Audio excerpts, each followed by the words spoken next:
And there we go. All right. How you guys doing?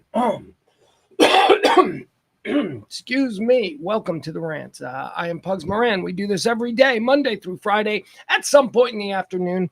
I like to say we try to get started around noon, but sometimes things happen.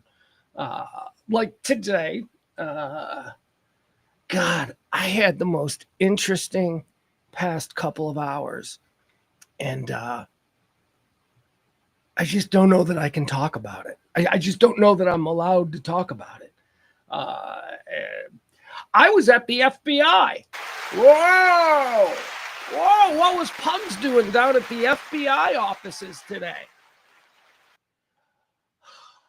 I have got a long-standing friend who works here, and I have a problem with a person, and it is getting out of hand, and that's all I can say about it. And again, this isn't how would I say this? How do I say this to not concern the people in my life who would actually be really rattled by hearing this, like my mom and stuff? It's not like that, okay? It's not. Don't worry.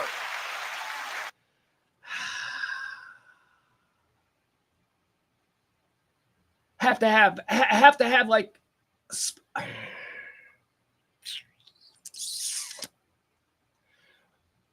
How's everybody in the chat room doing? Anyway, Dallas has really nice field offices, and everyone down there is really cool. And now there's something officially filed, and we'll see where that goes.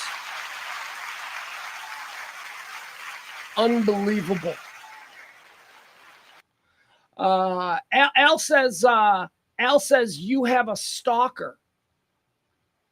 Well, isn't that the conversation that we had with an attorney there and my friend's person who's in charge of such things? No, not going with that. Going with something a lot more complicated, and it sucks. It sucks. It just sucks, man. It's just so over. It's not, it's just, and here's the thing. Luckily, there has been no in-person confrontations. That's what we're heading off. That is what we're making sure doesn't happen. Something bad will go down if that happens. But it's all electronic. It's all just endless emails to, as we went through today, with the investigators, or they're not investigators, friends of a friend who were like, all right, here's how we're going to handle this. We went through we tracked down email addresses that I haven't used in forever, and she's spamming those. This conversation right here will return and do it. Keep sending stuff now. This conversation right here will probably result in a cavalcade of 20 emails over the next few hours. It'll just be endless, and it'll be just. And when the person that you have sent hundreds and hundreds and hundreds and hundreds of emails to has only responded once, and that response is, please stop. Come on. It's obvious. Stop. Why would somebody send 30 emails in like 48 hours? I forgot what the official number was, but it was between like the 12th and the 14th. Why would somebody do that every couple of minutes? It's another fucking random thought. And then sometimes they get a little bit like fucking aggressive and like really personal. Like what? Stop. I know this person watches. Stop. Do not ever contact me again. There, now I've said it. And there's been a reason that over the past year or so, I haven't said anything, is because that's the advice. The advice has always been, don't feed, don't. Stop. It can be said no clearer. Stop. Now, that's all I want to say. All right, and that's today's specific reason why I was a little bit delayed this afternoon. But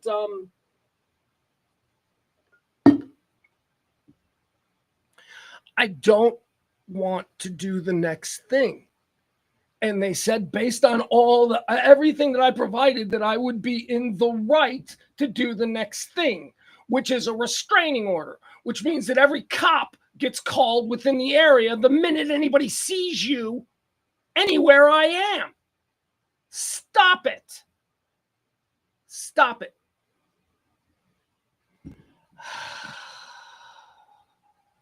Jesus. All right, so there is one or two of you out there who probably know exactly what I'm talking about, because one of you was let in to what was going on years ago.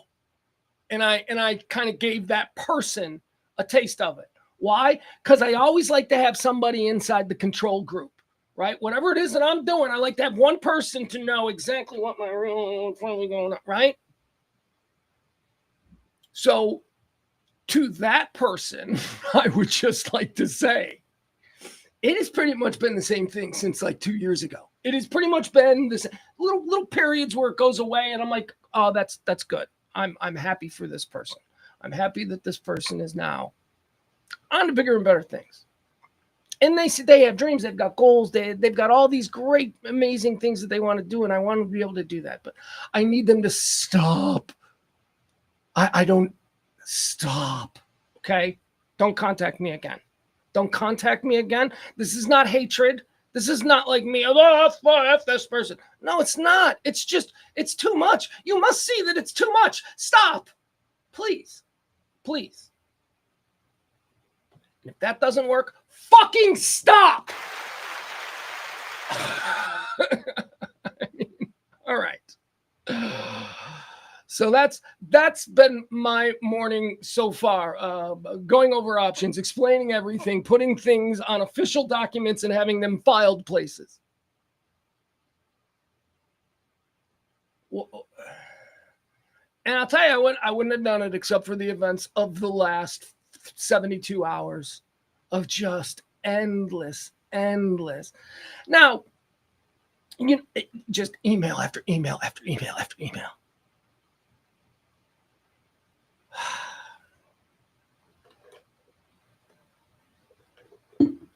And I don't want to give the impression that these are all aggressive. They're not. Some of them are mean. Some of them are bitter.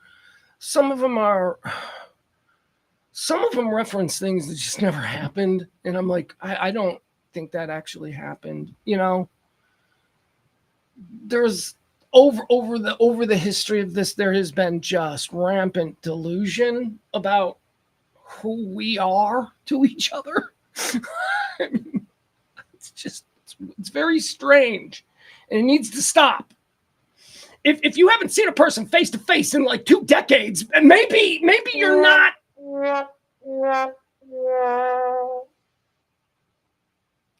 As somebody myself who here's how I'm gonna say it, because I don't know. I'm not a doctor, and I don't know anything. As somebody myself who has experienced and learned over time to control manic episodes, that's what it looks like to me. But I'm just somebody who's had them. I'm not an actual, so I'm not saying that. I don't know. And it's because that I think it could be that I care about this person. And there you go, mixed messages, no, I'm just a human being. I care about other people. I want them to be okay, and I want them. But man, mania is a bitch. It is just. All right. Let me try something.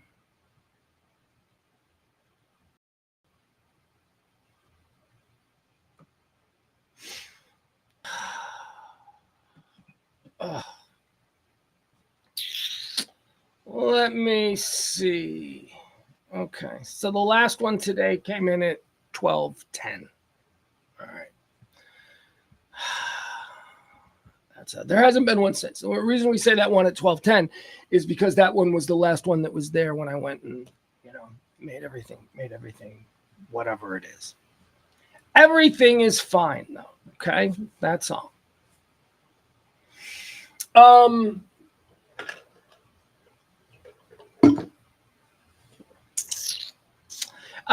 People stopping in the chat room. Please don't complicate this any more than it needs to be. I mean, hey, freedom of speech. Say what you want in my chat room. I believe that, unless you're a bot. That's the other thing. This person claims that they are banned from the chat room, and I mean, quite frankly, it's probably a good thing,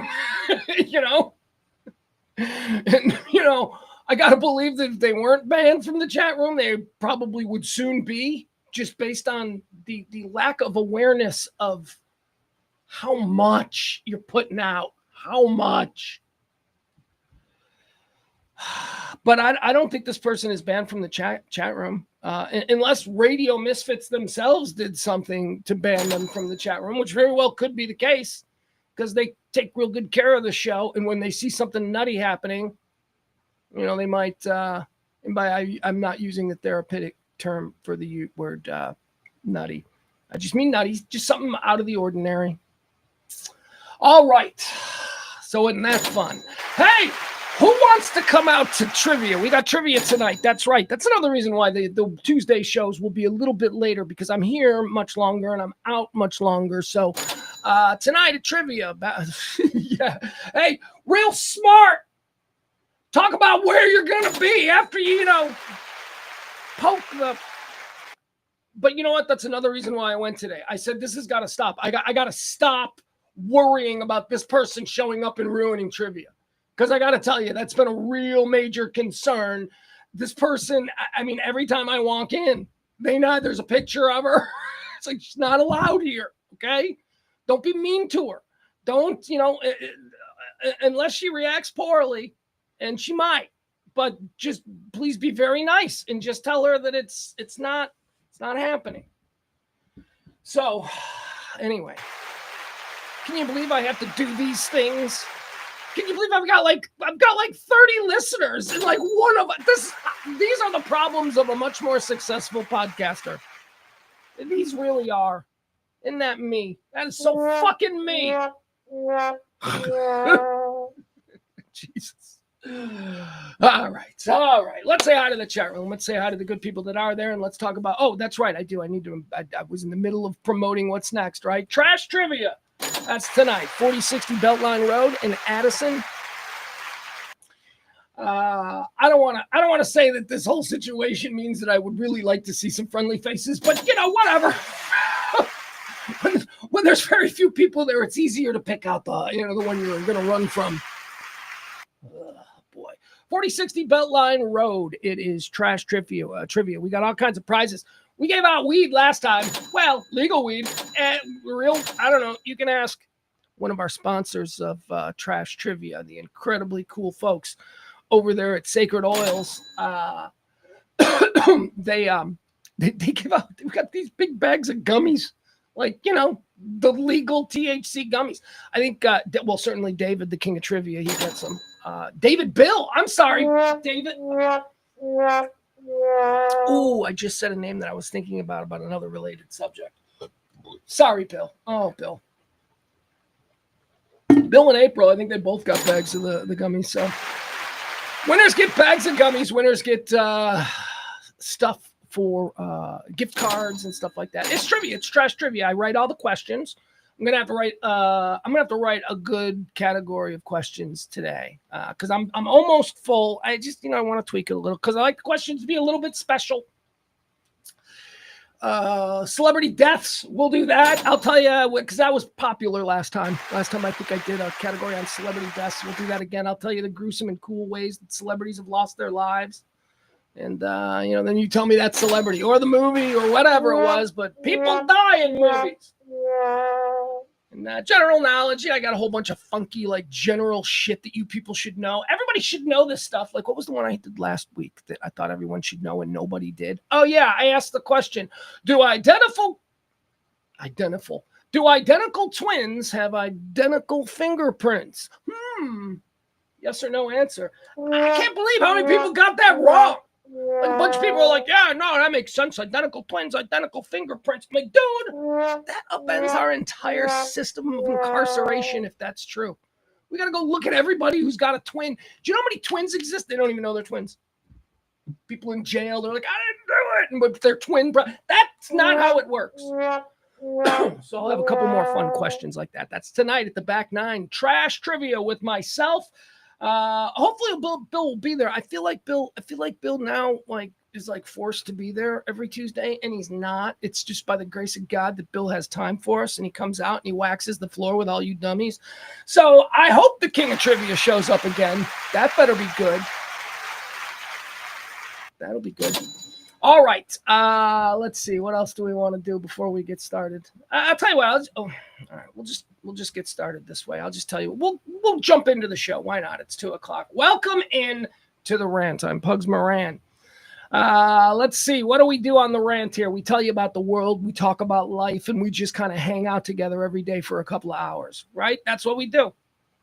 Hold on. Are you fucking kidding me? 416.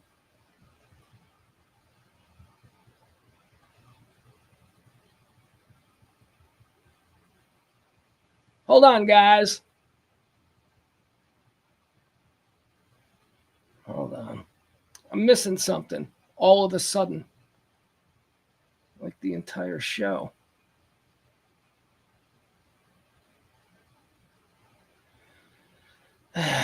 Is this the wrong date? Did I do the wrong fucking date today? Hold on. I got a lot going on. All right, hold on.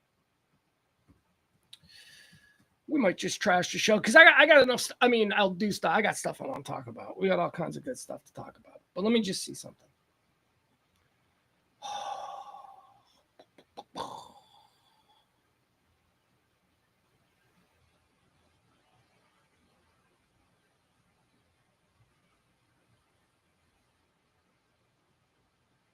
All right.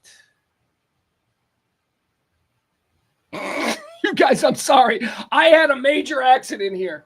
I was putting the show together in such a way that I think I may have screwed the pooch really badly. All right. April. Bear with me. Okay, so this is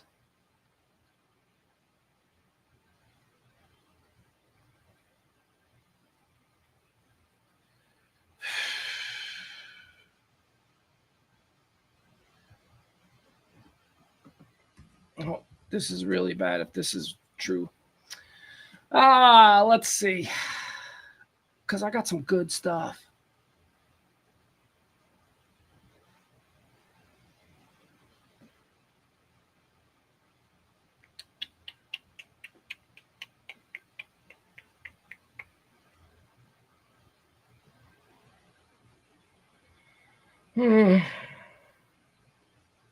I'm getting there. We'll get there. No.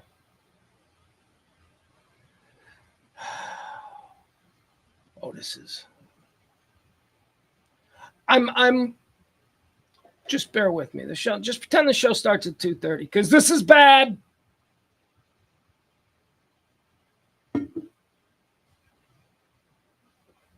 No, that's right. Okay. All right. Hold on.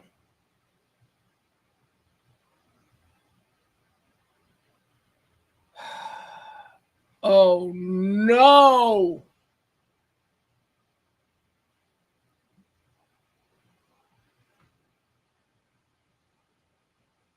I don't know what to tell you. I fucked up. All right, guys, there you go. I fucked up. We lost something here. Let me see where the stories are. Are these all from the 14th? You know what? This will do it. Hold on. No, that's right. Fuck. All right.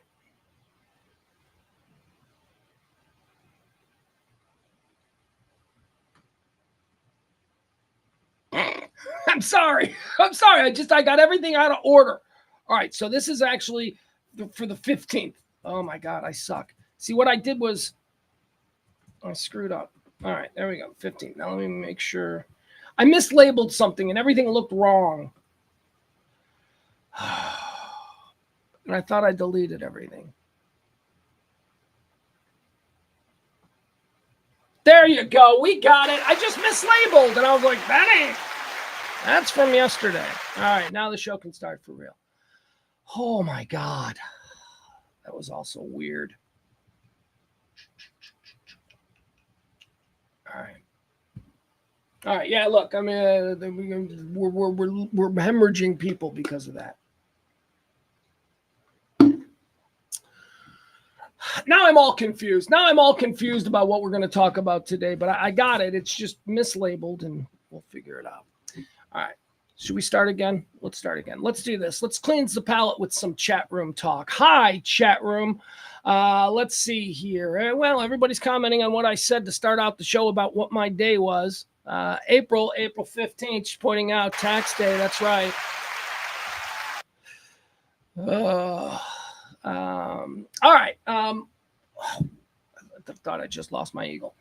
I did not lose my eagle. Is the chat working right, guys? Does it look good? Just let me know, because I did a little something different with the chat room. Look at me sweating, too. It's been a crazy, sweaty kind of morning. Ex-Hollywood mogul faces retrial in New York. I'm looking at Harvey Weinstein walking into a courtroom. That might be taped, though. I thought he was near death. All right, let's get started. Maybe we'll build it back up. Sorry, I was just a little bit distracted. It's been a very distracting day, as you can imagine. Oh, boy. Oh, geez. Okay.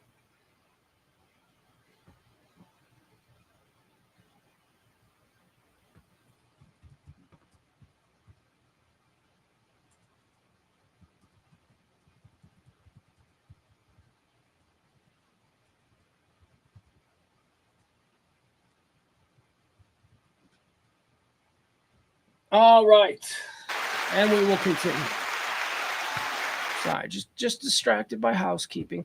All right, what do you say we get started? Oh my goodness. Now everything's out of whack.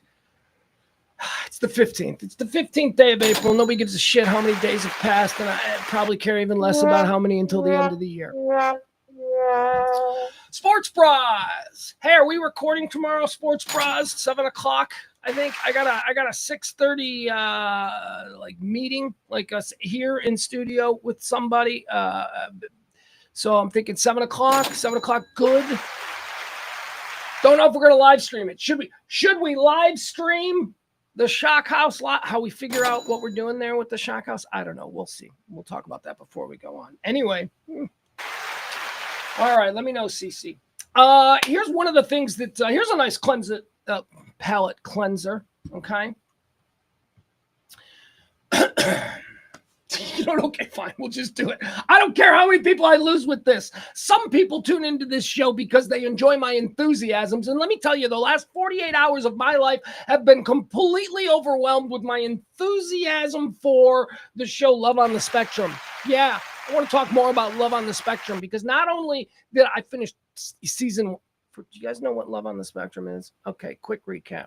Love on the Spectrum is a reality show on Netflix that's about people at different levels on the autism spectrum who are trying to date and meet people and, find love. It's, sounds very concocted, and it also sounds a bit, in the beginning to me, I was like, yeah, I don't want to see that. I thought it was another one of these exploitative things like My 500-Pound Life, let's watch a bunch of rich hillbillies. Those are shows that are created to appeal to people who will sit there and go, oh my God, I'm glad I'm not them. That was my fear about autism and the way it was going to be handled. I was completely fucking wrong. It is the most wholesome. It is the most inspiring. It is the most wonderful show I've ever seen. And I hate these shows. So understand that I am not a person who watches any of these bullshit Love Island, or I don't watch that garbage. But somehow a couple of years ago, I saw a clip of this and I went, wow. And I watched the first couple of episodes and I was so taken by it that I just never went back. I don't know what happened. But over the weekend when I was sick, I rediscovered Love on the Spectrum because there's a new season 3. And I thought to myself, I need to go back. I'm feeling kind of sick and kind of down. I need something that's just going to fill me with warmth and fun and laughter. Oh my God. It is the only show. It is the only show. There's every funny show in the history of TV. I sit and watch alone and I don't laugh out loud. This show, Love on the Spectrum, I laugh out loud. I do. And by the way, the whole laughing out loud thing, that's almost always performative. It's almost always when somebody else is in the room, and it's always your subconscious trying to see if your gauge for what's funny is proper or not. That's what laughing. When you watch something really funny by yourself, you don't laugh. You might like that, but you don't. Laughing is contagious and it's a social thing. It's a wonderful thing. So whenever somebody laughs at something, like if we're sitting there watching a movie or something and we're on a couch and this person, I always laugh. Give the courtesy laugh back. Don't leave them hanging. That was funny. Good eye. Anyway. So I love this show. And now we're going to watch some videos because here's a couple of things that I have discovered now that I'm neck deep in this show. And I feel like I am enough of an advocate and enough of an ally for these people that I can say some things now with some degree of comfort without being deemed, just somebody who's punching down. Here's the thing. Just like people in wheelchairs, and I learned this about handicapped people in the mid-90s. Sometimes people who are on the autism spectrum, if they weren't on the autism spectrum, they'd still be jerks. They'd still not be good people. They'd still be assholes, right? There's a couple of people in this show that I'm like, even if you weren't on the spectrum, you're a bit too judgy, you're a bit of a boss, and you're kind of, not tolerant of anything that you don't understand. So whatever. Then there's other people who are just, if they were not on the spectrum, they would be, just Dolly Parton clones. Just wonderful little. So there, having said that, I want to go through some of the notes. I made notes while I'm watching, okay? So let me just riff on some of my notes from watching season 2 of Love on the Spectrum. By the way, all the episodes are available on Netflix. Let's see. All these dates seem to be going really badly, which is what I love. They all seem horrible. Like, it's like, ooh, everything they say to each other is cringy and yet innocent and completely honest and genuine. And I think that's our own bullshit. The reason it's cringy is because, again, it kind of proves my point that these people are not being left behind. They're actually further evolved than we are. This is how humanity is going to interact in 1,000 years. Okay, that's where we're going. We're like fucking cavemen compared to what these beautiful, angelic, optimistic, devoid of all cynicism, these people are special. But all the dates seem to be going badly. And then they're not. And then it's like, wait. For instance, I'll give you an example. One of the things that I really like is, I like that when they ask for the second date, there's almost always, at the end of the date, they're standing there, and it's very awkward, and a lot of them high five. There's a lot of high fiving. No, not so many first kisses, although there are. But most of them, like, they just high five or, like, they shake hands. But first they ask permission. Would it be okay, my lady, if I was to shake your hand? And, it's like that. It's so wonderful. It's like, yeah, it's okay. So, but they have these moments at the end where they're asking for the second date, and he'll be like, so is it possible in the future, if it was the kind of thing that you would be interested in, would you, I don't know, would you like to maybe have a second one of these dates? And then the reason they're so cringy is because the girl, while he's doing that, is always looking at him the way a girl who's about to say no would. And then she says yes. And it's like, oh my God. Yay. Anyway. All these dates seem to be going really badly. And the ones that seem to be going well, then they get these people, and they're like, yeah, not my type. I'm like, okay. Then there's another guy. There's a guy, James. I don't know if you know James. James has got a problem. James got a lot of, some of these people you want to find somebody, and then other ones you're like, nah, you know what? Some people are just meant to be alone. James is, I think, one of those guys who is meant to be alone. James likes medieval Renaissance fairs. James likes swords. James is intolerant of anyone who drinks. James doesn't like people who drink, except I think James has friends who drink, which I think is all right. Anyway, James has a friend, which we need to see more of, and maybe we do in season 2 and heading into season 3. James has another friend. He's got a bunch of friends from,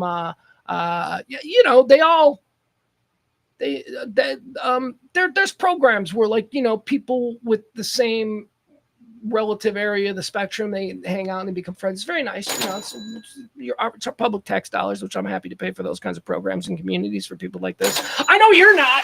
I know you say fuck them. Let them go. Hey, in my day, they just ran the streets in their diapers till they were 12, and we all called them the neighborhood weirdo.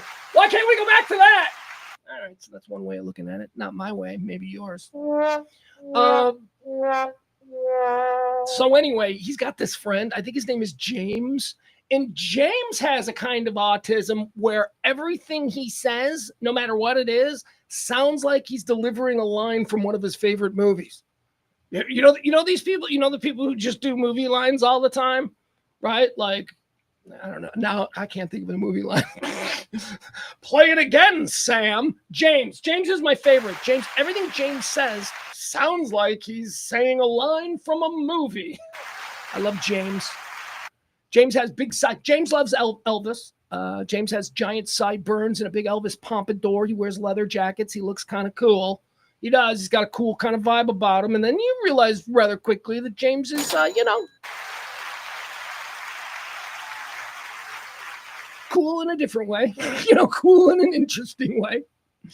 But James is walking with, not James. No, James is the other one. What's the Elvis kid's name? I can't remember it. Anyway, he's walking and he goes, so you may have noticed that I resemble the king of rock and roll, Elvis Presley. Like, this is just conversation. This isn't him talking to a camera. It's him conversation.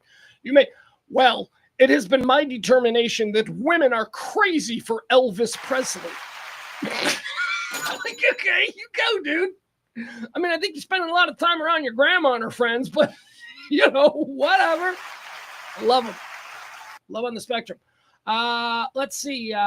Also, here's another thing that I observed. People with autism, and I'm not talking like, again, spectrum, man. This is all a spectrum. This shows us, people who are severely afflicted to people who are totally functioning, other than they're just, you just notice it when you're on a date with them. You're like, oh, so you got a job and you live on your own and you drive and all that kind of stuff, and you got money in the bank, and but you're putting your drink straws up your nose. It's stuff like that. It's like behavioral things that you're like, oh, okay. But what I realized is on a lot of these dates, they interact like bad actors. Like, if you've ever watched scene work, and like, not everybody had a theater minor. I had a bunch of theater classes. But if you've ever watched theater work, people who can't act, they read scripts and they try and emote the script to one another, but it's just like a little off. And that's how people with autism in this show seem to interact with one another. And I had this sort of epiphany based on something that I think it was, is it Maddie? Is Maddie a girl? Who's the girl? David. Is it Maddie and David? Abby. Something she said, where she said she feels like an actor who doesn't know the lines. And I'm like, man, that is a great way to sort of understand it. The same way that acting students, first time looking at a script, trying to react to one another, is very similar to the way certain people at certain places on the spectrum might feel when they are interacting with someone else. I just thought that was amazing. All right, so then I want to show you my favorite scene. All right, well, actually, I'm going to tell you about my favorite scene. So David and Abby, we all know about David and Abby. We talked about David and Abby yesterday. David and Abby are oh God, I love this couple, David and Abby. David seems severely on the spectrum. Like David ain't Rain Man, but David is, David's probably going to need assistance his whole life and all that. And Abby seems a little better than him, but there are moments where you're like, oh, Abby's a beautiful 24-year-old woman, but she's also like 9 years old. She's like their mentality. People are like, they've got the mentality of a 9-year-old. No, they don't. No, they don't. They have the innocence and the naivety of a 9-year-old. But there's a sophistication. Like there's an understanding of, adult things that a 9-year-old would never understand. So I say it's more like they're more like a sophisticated 10-year-old. Like imagine like the most sophisticated 10-year-old who could drink wine with you. And anyway, it's terrific.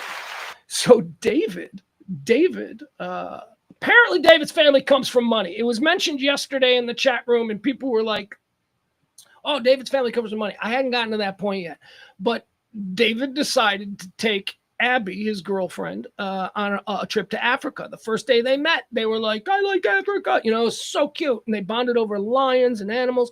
And he said, would you like to go to Africa with me? And she's like, yeah. And he's okay. So now we are in season 2, and David is inviting her and her entire family to Africa. So David comes to the door, and he knocks on the door, and he's got this big card. And I thought it was going to be like one of those Love Actually things, where you stand at the door and the cards and she reads it. But no, the card was just so that he could read it, so that he would. It was so adorable. And he reads it to her, and she's standing there, and she's looking him in the eye, and he's like, and that is why I would like to take you and your entire family to come with me on a trip to Africa. Can you make it? And he did a joke. And she laughed. And then she just turned and walked away. And her mom goes, Abby, David just invited you to Africa. And Abby goes, yeah, that would be great. Maybe after we sell the house and we have the money for it. And she goes, no, Abby, he's taking you to Africa now. We're all going to Africa. And to see her like kind of realize that, oh my God. Oh God. First of all, I'm laughing. I'm howling. She just doesn't get what just happened. And she's so innocent and happy. And she's like, oh, it's nice, that dream. And then to see someone have a dream realized right there and just, oh, it was so beautiful. So here's the scene I want to show you. This is what he invited her. Okay, so this is David and Africa. Okay, hold on. Let me get you to this. Ugh. This is like the most romantic fucking thing. Hold on. Yeah, here it is. All right, watch this. Hold on. Oh, Jesus. David and Abby get to go to Africa, and they stay at some like awesome place. So obviously, the parents have money. Here, let's go. All right. World, David. Yeah. You make me feel like so romantic. You're my best boyfriend in the world, David. Yeah. You make me feel like a princess, like a romance. Yeah, you're the best girlfriend in the world. You made me feel like a prince in romance. Oh, thank you. Thanks for making my dreams come true. You're welcome. That means a lot to me. David, I never want to lose you. I want you to be my boyfriend forever, or fiance. When we get married, we can have a big bowl of candy on our table. Aw, but if only they have the kinds I like. The Hershey's, the Reese's, the M&M's, the Here we and go. the Kit Kats. And Even gummies. and gummies, and Oreo cookies. And Chips Ahoy's. Okay. The truth about my past, impossible. She turned away from me. He's holding back, he's hiding, but what I can't decide. Why won't he be the king I know he is, the king I see inside? Everybody. Can you feel the love tonight? And the standout moment for me from season 2 is this Oh, okay. Here's this one too. We'll watch this one. This dude is awesome. They try to hold hands. Here you go. one, where it shows how the smallest gesture. I hope you don't think me blunt or anything, but I kind of like you. Oh. And I was wondering if maybe you'd like to hold hands? Okay. Oh, all right. Get it together, Tanner. Or is that Connor? I don't know. There's a Tanner, and I think that's Tanner. Get together, Tanner. Oh, yeah. All right. Well done, Tanner. Well done. Now what? Maybe we should we let You all right? yeah, it's just that was kind of strange. It's fine. I can take it. Oh, it felt nice, but at the same time Okay. All right. Oh my God. Oh. All right, we're done. I can't spend all day doing that shit. But my God. I'm telling you, man, if you ever, this is now going to be my go-to, or clips or whatever, or just there's so much content of these people now. Just the world has just embraced them. Connor, did you see the Connor on the Ellen show or something with Jack Black? Okay, that's going to be the last one I'm going to show you. Look at this. Connor is the breakout from season 2. Let me tell you about Connor. Connor is severely afflicted. Connor is severely afflicted, but Connor might be the most perfect human being that the good Lord has ever put on this planet, okay? Connor is like the best. Connor works at a hotel. He lives on the campus of Clemson. Connor lives independently with a condo home. It's a home with like some other people who have his same thing. Not the same thing. No, Connor is autistic. He lives with 2 definite Down syndrome guys, but he and these 2 Down syndrome guys living on the campus of Clemson, dude, they're like total dude bros. They're like, first of all, they're all buffed. They all love to lift weights. It's like, have you ever seen like a person with Down syndrome who's like really buff? It's really cool. It's like, oh my God. Look at that dude. He's found something and he's really dialed into it. Anyway, they're all wearing backwards hats, and like really tight t-shirts showing off their muscles and their backs. And I'm like, that dude. All right, so that's him. That's Connor. Let me show you Connor. He works at a hotel. He does all the shit work at the hotel, and he loves doing it. Hold on. Let me show you this. Spectrum loves Jack Black.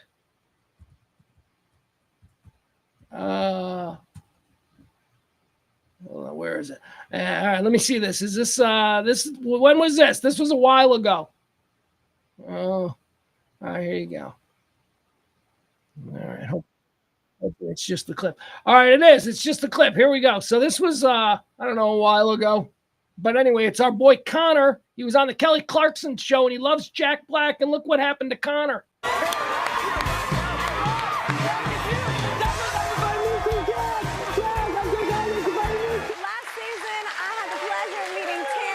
Favorite from the Netflix series Love on the Spectrum. He's just an incredible guy, an incredible heart. He was here with his sister Midge, and he told us all about his job at the Shepherd Hotel, where they concentrate on hiring people with disabilities. He even took a moment to thank his boss. Watch this.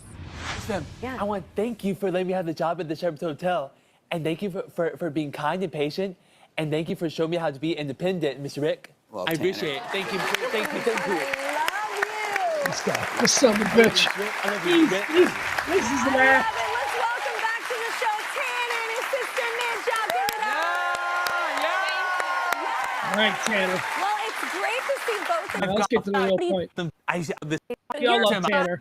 Hold on. Okay, you got What's up? That beach thing, like in goals. This is a great vision board.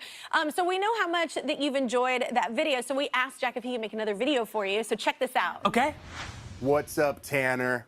Jack Black here. I still cannot wait to meet you in person, but I'm on the road with a Minecraft movie right now. But luckily, I have insane ninja kung fu powers, which means I can come through these doors, and I'm gonna see you right now when I come through the doors. There he goes. There he goes.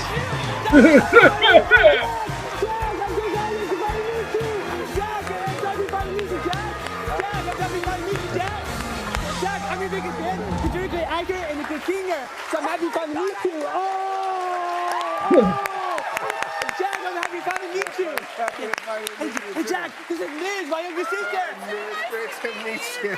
Midge, I'm so glad we're finally meeting you, Jack. Hey, you're here. Oh my gosh. I can't. I'm finally meeting you, yeah. And Jack, look, that's my mom is thinking. Oh, jeez. My brother Maverick. And we're all your biggest fans. I'm your biggest fan. Just like you're my biggest fan. I'm so glad to meet you, Jack. I'm so happy to finally meet you in person. Do y'all want to sit down? Hey, sit down. Hey, Jack, come sit down with me and Let me Midge. sit down. Anyway, there you go. It's all of us. All of us are just watching this show, hoping that dude gets laid. And I ain't talking about Jack Black. No, Connor. Let's hope Connor finds love. I think he did, right? Is it Rachel? They certain, there's something, there's crossover. Like they say, love on the spectrum. It's not all. I don't know. I need to learn more about. Can you have like Down syndrome and also be on the spectrum? I suppose, right? I mean, I suppose you can have anything and also be on the spectrum. But because they set up a lot, some of the people who are severely on the spectrum, like we just saw Tanner there, he's pretty severe. They said they set them up with like people who obviously have Down syndrome. And I'm like, I don't know enough about it, right? So I'm learning. This is kind of like why these shows exist, so that people like me can watch and learn and sort of develop empathy, whereas before maybe there was a foreign reaction to it, like, oh, I don't understand that, therefore. So I don't know. Like, but they set him up. They set him up with a girl with Down syndrome, Rachel. And she was very, they seemed to hit it off. That's where I am. That's where I left off. All right. No more. Yeah. Everybody's complaining. Everybody got Tanner and Connor. I get them confused. Tanner is the I don't know. Which one couldn't hold hands? Was that Connor? Because let me tell you something. What I love most about Connor is Connor's mom. Connor's mom is like all these moms. Can we talk about all these moms? I'm sorry. I just can't be like, nah, all of let's not even say moms, because there are a couple of baller dads in this mix too. And quite frankly, there's some aunts. There are some gay dudes who live in a backyard. I mean, all of these people's caregivers, they're all just so wonderful. Oh, they're so wonderful. Anyway, all right, I'm done. I'm done going on and on about my favorite show, which is Life on the Spectrum. You just be prepared. When I get to season 3, I might just do whole independent things so I don't bother you guys with it. But this is what we do here. I come here and I talk about what's on my mind. All right. Let's see. Did I have any other thoughts? Okay, yeah. Okay, we're going to do one more. We're going to show one more clip because this is my all-time favorite clip. Danny, who started her animation company at 14, she's basically like an uptown Dallas girl, but she's on the spectrum, and it becomes clear when you get with her. She got hooked up with like Solomon in season 1, and oh my God, I thought that they were like a match made in heaven. But here I want to show you Danny and how,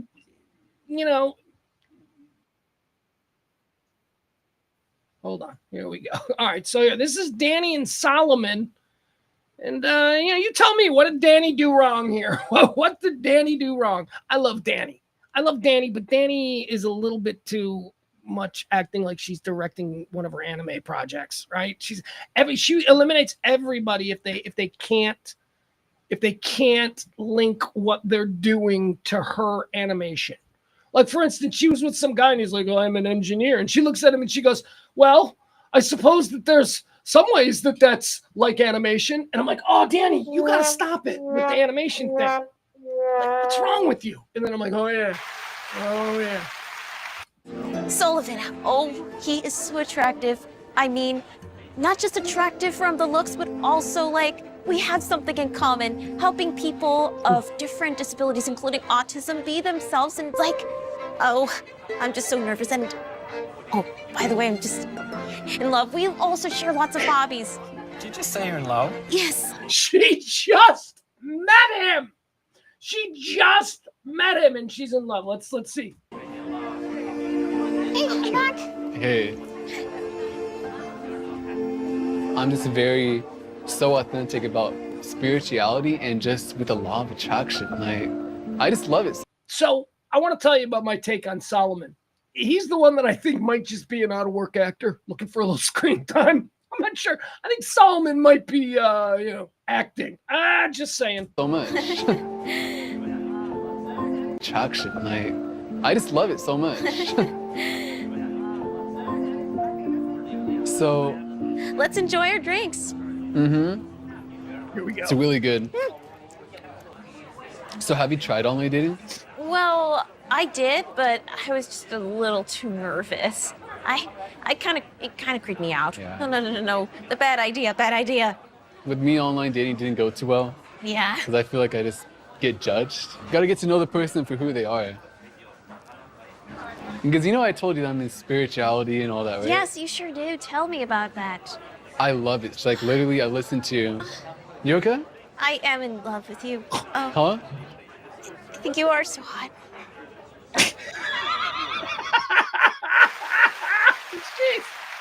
She just got overwhelmed. She said the quiet part out loud. She just couldn't. Oh, man. We got to see that again. I'm in spirituality and all that, right? Yes, you sure do. Tell me about that. I love it. It's like literally I listen to. You okay? I am in love with you. Huh? I think you are so hot.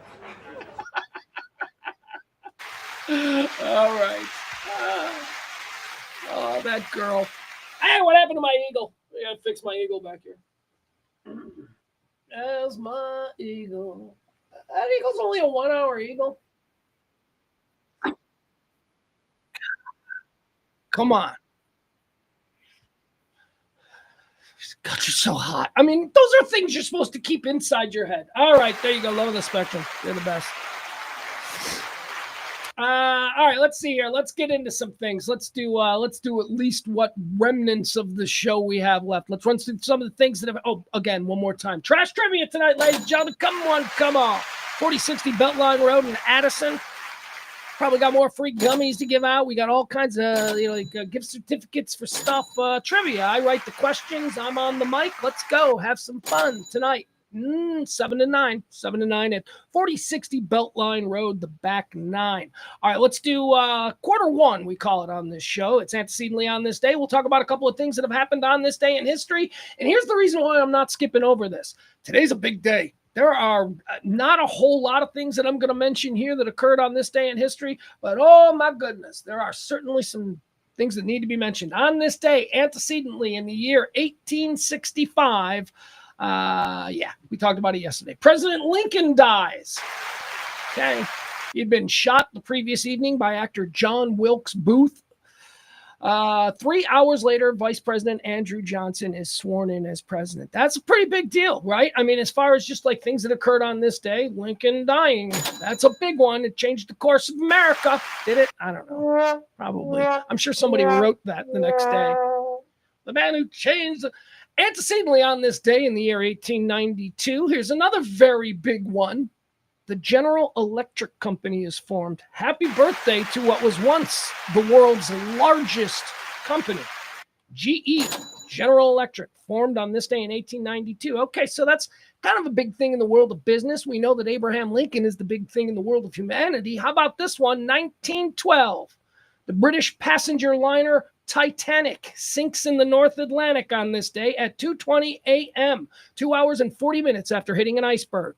Only 710 of the 2,224 passengers and crew on board survive. Titanic! That's a big one. That's a big one. Antecedently on this day in the year 1947, Jackie Robinson debuts for the Brooklyn Dodgers, breaking America's color line in baseball. Jackie Robinson Day. Today's the day, the most confusing day to watch baseball, right? Doesn't everybody wear his number?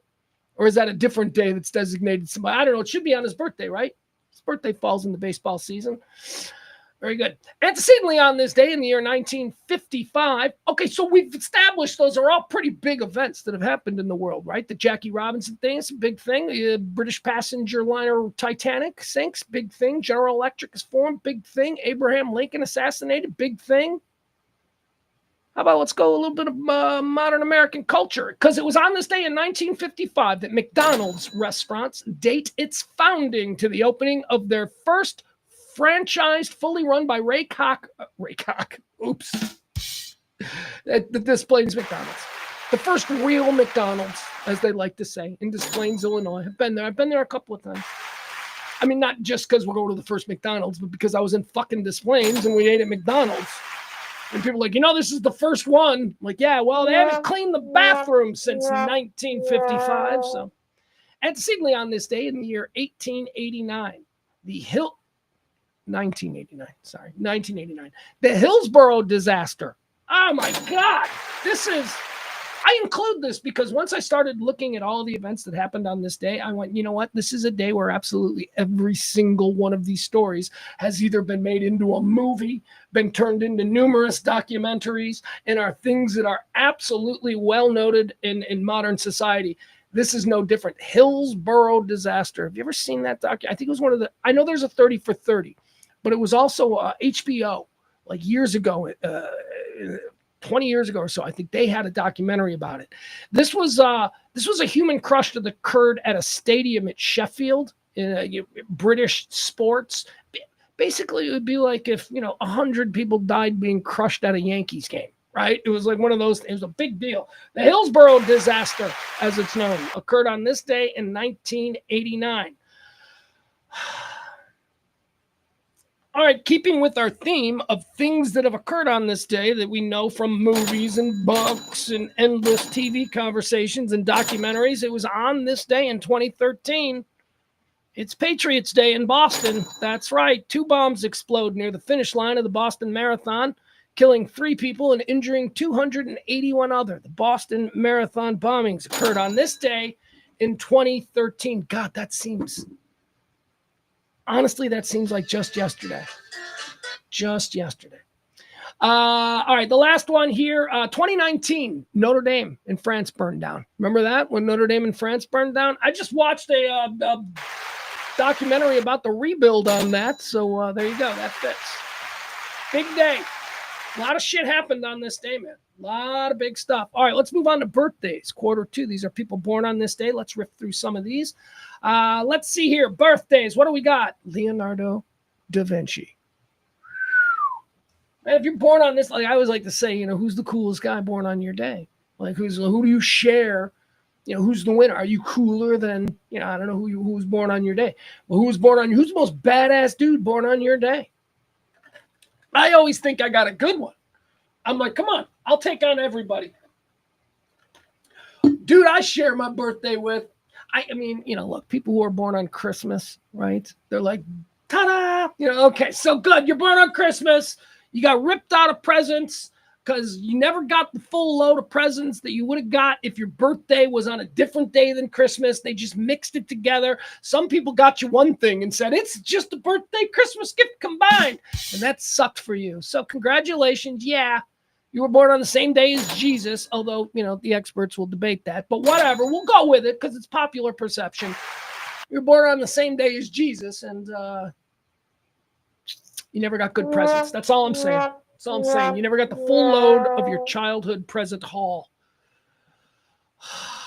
Born on this day in 1452. If you share a birthday with this man, you can argue with my guy. Leonardo da Vinci was born on this day in 1952. Okay, so now let's see. If I'm arguing with somebody whose birthday is today, and they're like, I'm going to put up Leonardo da Vinci as the greatest person that I share a birthday with, then I would say, well, Leonardo's going to die really quick because I'm putting up Alexander the motherfucking Great. Bam! My guy is just going to kill your guy and, whatever. Or my guy is going to make your guy work for him. And then it'll be, he'll be his little like consigliere, his little Tom Hagen.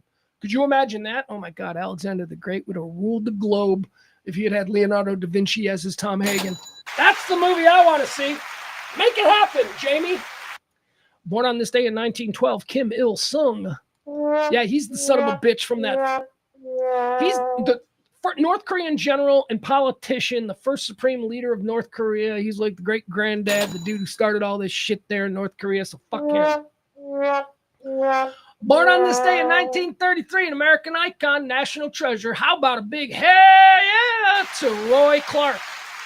Roy Clark used to be in a cornfield with a banjo on Hee Haw. Born on this day in 1933. Born on this day in 1959, Emma Thompson, British actress, used to be hot for her in the 80s. I don't know. She was not sexy. She was just There was something about her. There was something womanly about her that I was like, okay, I think I like her. Emma Thompson, born on this day in 1959.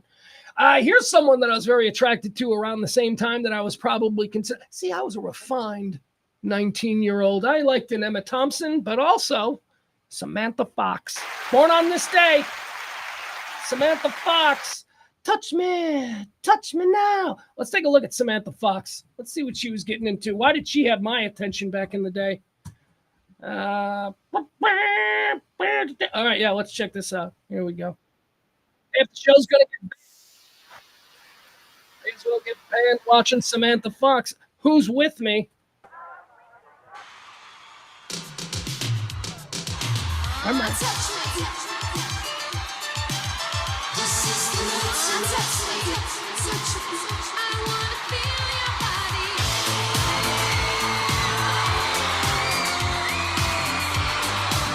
All right, take your top off, sweetie. That's what sells them records. All right, okay, you get it. Samantha Fox, born on this day. In 1966. She's a big old lesbian now. She's a big old, like, 60-something-year-old, short-haired, thick. She's thick now. Well, you could tell she was going to be thick. She's thick now. She's a big old happy lesbian there in England. Born on the, was she a lesbian back then? Because I have to say I probably imagined she was. At some point, I was probably, I wonder if Samantha Fox from MTV is a lesbian. Turns out she was. All right. Born on this day in 1982. I should do a draft, but we're running behind. Happy birthday, the great Seth Rogen. Yeah, I said the great in front of Seth Rogen. Fucking, you guys laugh him off all you want. That dude's going to be cranking out movies and TV series and starring in films and all that stuff for the next 30 years. It's going to be fucking Nicolas Cage. He's going to be fucking one of those guys. One of those guys you're like, oh my God, he's done so much. Yeah. He's legit. Seth Rogen, born on this day in 1982. Born on this day in 1980 or 1990. Oh, we got two of them. Very cool. Two of them. Okay, so these are two young actresses who I always think of as kids for some reason, but now they're fully grown adults. Born on this day in 1990, Emma Watson. I was never into the whole Harry Potter thing, but I do have a number of friends who are from that generation who have an unhealthy, let's say, appreciation for her character. So she was like, I guess what was she? The hot chick in Harry Potter? I don't know. They were all kids. but if I was also a kid, would she have? I mean, yeah, she's an attractive adult. So there you go. Anyway, move on. Born on this day in 1990, Emma Watson. Oh, wait, is that her? Is Emma Watson the chick from, I'm not even sure. I'm just riffing through these really quick. Yeah, that's her. All right. I made sure of it. She's cute. She's a cute grown-up woman. Born on this day in 1997. God, I can't be 25, 26, 27. She's 27 years old today. Maisie Williams.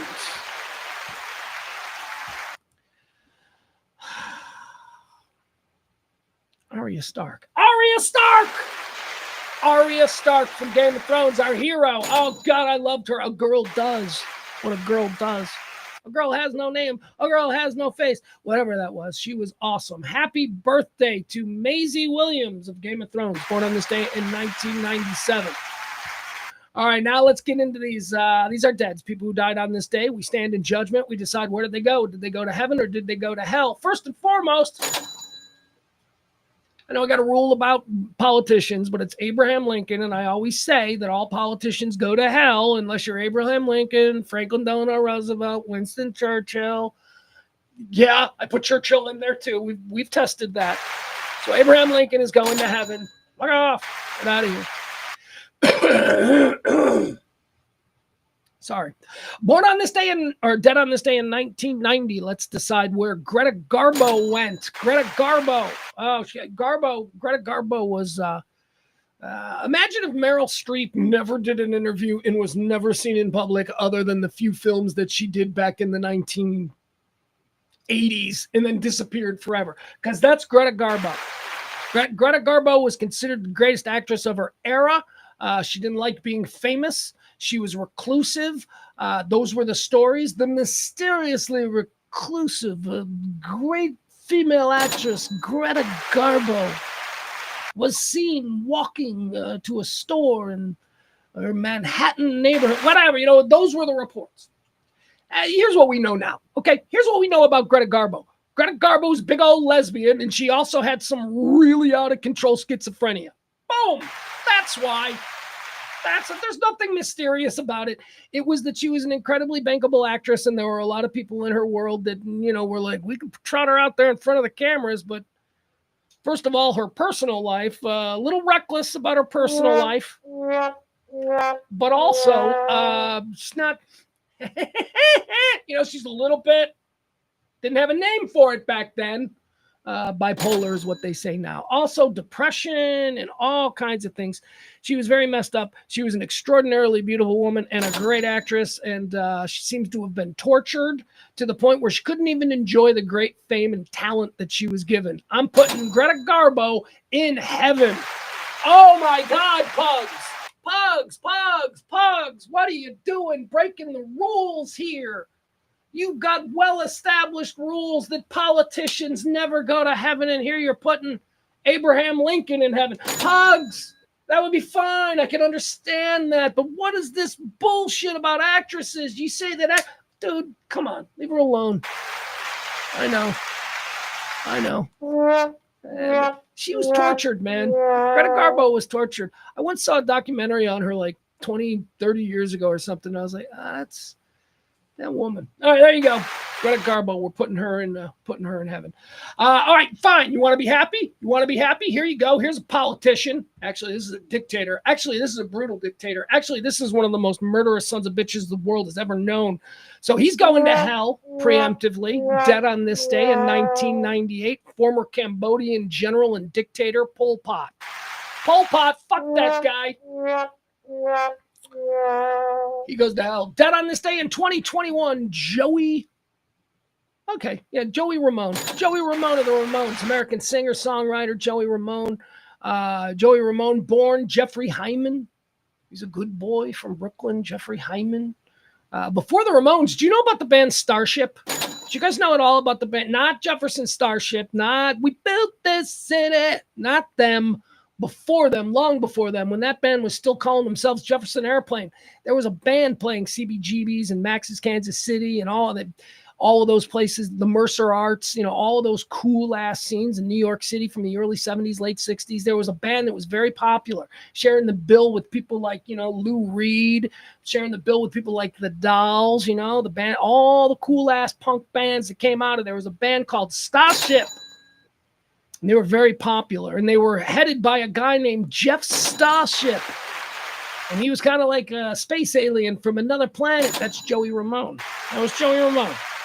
Joey Ramone at some point went, yeah, I'm going to stop doing that. And he went, and then they formed the Ramones. Jeffrey Hyman, dead on this day in 2001. We all know him and love him as Joey Ramone. He's absolutely in heaven. Joey Ramone was awesome. Dead on this day in 2018, R. Lee Ermey. This is a hard one because I love R. Lee Ermey, but I think that's a son of a bitch. I think he told you himself he's going now. R. Lee Ermey is, most famous for being the drill sergeant in Full Metal Jacket. The guy was so mean to Pyle, so many lines from Kubrick's incredibly detailed Full Metal Jacket.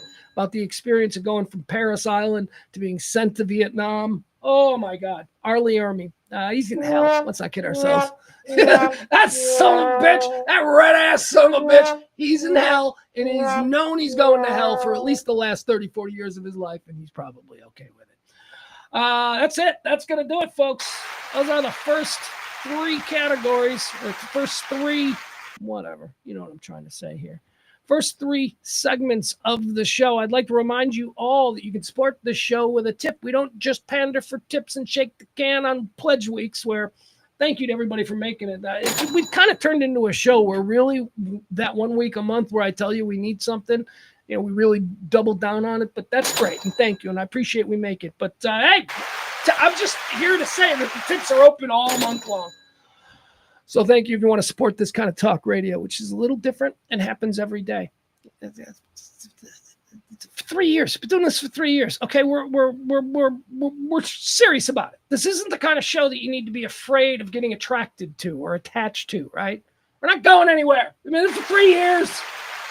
It's not like, well, I don't want to listen because, you know, these shows, they just disappear after like 20 episodes. We've done thousands. Actually, we're probably coming up on our 1,000th episode. That would be something that somebody that cared more about those things than myself would probably go back and count. But I'm like, yeah, fuck that. I'm not even sure what the official first date, you know, I'm not even sure what the anniversary date is. I don't care. Those things don't mean anything to me. All right. What I care is that you people have been supporting this show for all of those years, heading into our 4th year. So thank you so much. All right, let's now talk about all the things we need to talk about here, all the things that are happening in the world. At least, look, here's how the show has kind of become. These aren't all the things that are happening in the world, because there's a lot of shit that I haven't been talking about. We're going to talk about one of these things in particular that we haven't been talking about. We're going to talk about one of these things in particular. But these are all the things that have caught my eye, that I got something to say. All right, I'm done for the first. You know, for a while there, I was just trying to be dialed into whatever the trends and headlines were, and then I realized I was bullshitting through a lot of them. These aren't things I'm interested in or things I'm passionate about. So I cherry pick the things that are going on today that I'm interested in talking about, and oftentimes that has nothing to do with fucking politics. Okay. Today, however, we are going to talk about a headline that off the air I've been following very closely, but I don't talk about it here because I want to do that shit. But we're going to get into it. We're going to get into it because I think we're at the point now where we need to start talking about what we know and what we don't know. So we'll do that. But here, you might notice I'm leading to something. I promise you this is the truth. I got to go pee real quick.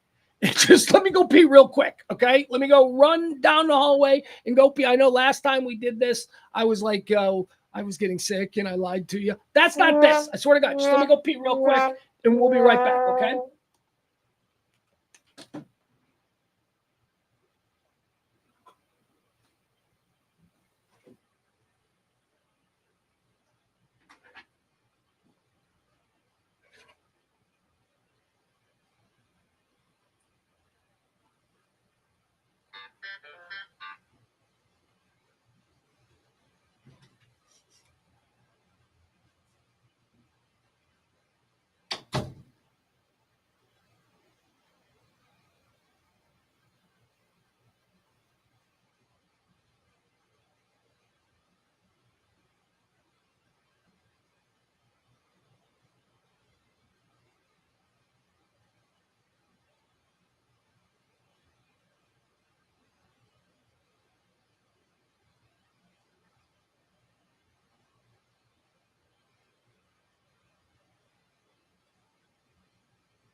Boom. All right. Sorry about that.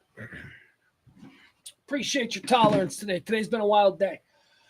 Plugging my phone. I noticed I missed a call.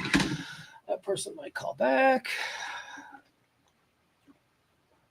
Mikey D. Mikey, I'm always interested in this. I like to know how the hell did this come about for you? Mikey D says, hold on. Says, I found the show while sitting in an ICU bed the last part of August 2022. Damn, brother. Sorry. I hope you're better now, Mikey D. You better be better now, Mikey D. Kevin. First show August 22nd, 2021? Huh. Mikey D says August 30th is when he first found the show. Oh, Mikey D had a stroke? Get the fuck, buddy. No cool. No cool. All right, I'm sorry to hear that. I hope you're doing well. Oh God, health, right? I mean, that's just out there waiting for all of us. Knock wood. I have been really healthy like my entire life. I know what you're saying. You're like, Pugs, you got crazy allergies. Oh, please, I'll take that. No lumps. All my blood tests always, even when I'm walking around like this for 55 years, walking around like this, all my blood tests are always like, yeah, you're fucking crazy healthy. And I'm like, yeah, well, I don't know what this is, but how's my cholesterol? Fucking, you're like an Olympic runner. Your cholesterol is great. I'm like, how about my blood pressure? Because I think my family's got what blood pressure, baby? You're golden. Don't worry about it. All right, Mikey. Well, I'm glad he says which he recovered from the stroke, which is good. All right, let's get into some things. What are we talking about? A couple of things I want to get into. Okay, here we go. Right from the top. I don't want to talk. Judge considers whether Trump, I'm reading a headline right now, breaking news. Judge considers whether Trump administration is complying with court order to return mistakenly deported man. Okay. So, yeah, let's talk a little bit about Kilmar Abrego Garcia, right? That's the, or not. Ladies and gentlemen, did we lose him? What the fuck just happened there? Someone was just calling me, right? Hold on. Sorry. I accidentally hung up on him. All right, you're on the stream. I'm still streaming. You need to go off the air? No, I can be on the air. I'm on the air right now. Yeah, ladies and gentlemen, it's Brandon, live on the stream. Hello. What's going on? I was just calling you about tonight, man. Trivia. Yep. I talked to We're promoting it. We got tonight. Come one, come all. Back 9, 7 and 9, 4060 Beltline Road. We do it every Tuesday. Bills, what do we got for prizes? I was going to call you. What are we giving away? Man, I've got some new Fatal stuff that's really cool. Some of their new products. So clothing. So you're talking like the Fatal. Yeah, Fatal clothing. Yes. Really cool. Brand new styles that you're gonna love. And I always compare Fatal to the new current version of Affliction if they came out now. Yeah, I wouldn't do that. I wouldn't do that. I wouldn't do that. I would compare them to legacy great brands like it's a fashion house. Just compare it to Hugo Boss. Don't compare it to. Okay. Here's what you do. They're from here, right? Aren't they Texas? Well, they're in Vegas. They've been brought to Texas. They're here now. So they're Desert Ralph Lauren. There you go. Don't do Affliction. That's that conjures up bad things for people. Okay. Well, we've also got the gift cards to the winner, of course. Oh, by the way, also let me tell you, you gave some of that Fatal wear, Fatal Crew, right? Fatal clothing. Fatal clothing. Okay, because a bunch of the stuff that they had, I gave to my 15-year-old son who loves it. Cool. He loves their leather work. He loves their, like the wallets and stuff like that. Yeah. He loves their logos and then the T-shirt, and that's why one of the things that he has says Fatal Crew on it. So I thought maybe that's there is. They call it a couple of different things. But Fatal Clothing's a brand, but yeah, they have the Fatal Crew, Fatal Crew, Fatal Motorsports. They got several Fatal type tags. All right. Well, he's an extra large, just so you know. Okay. Good to know. Keep that in mind. Is Bill coming out tonight? I don't know. I was saying I don't know that I saw Bill in the chat room yet, but he works in the area, so pending anything, I'm sure he'll be there to defend his crown. I heard some people talking about how he's kind of like the stud of the bar now for his trivia. He's Mr. Popular. Yeah. Well, we appreciate Bill. We appreciated April. April came out last week, and look, I don't expect April. April lives way out of town, but things lined up where she came out. Let me ask you this, because by the way, we're talking about trivia tonight, Trash Trivia, hosted by me and, of course, Brandon. We're out there at 4060 Beltline Road. It's called The Back Nine. Starts at 7 o'clock. We end at 9. Whatever. You know, if it keeps rolling, we're having fun. You know, don't stop the fun train. That's what we say. Here's a question for you, though, Brandon. How is the tournament going to unfold tonight? Last week, we did 3 categories 3 times. Are we doing 2 rounds of 4 categories like the sheets you had printed up last week? 2 rounds of 4, and then I'll throw a couple little fun stuff in the mix for people to do for entertainment. There you go. Prizes. 2 rounds, 4 categories per round. Good. That's what I prepared for, so I'm glad we're on the same page there. Anything else about tonight? No, I just come out, hang out, listen. It was really cool to meet April last week, so that was nice. How's your pig? So, he's got a pig. Brandon's got a pig. Little Piggy Smalls, Notorious P.I.G. But his real name, that's his stage name. His real name is A.K. Little Mikey Miranda, who's a famous, iconic pink-wearing BMXer of the 80s. He's great, man. He had an appearance Saturday, did real well. Squealed a little bit and snorted a little bit, but he was good. He's all good. You should bring him. I'm just saying. Hey, who wouldn't want to play with a pig out on the porch there? It's going to be a beautiful night. He's a squealer, man. When you pick him up and stuff, he starts squealing. So I don't think I can bring him to a bar. But yeah, he was pretty cool. Cute little thing too, man. All right. Well, I want to meet him.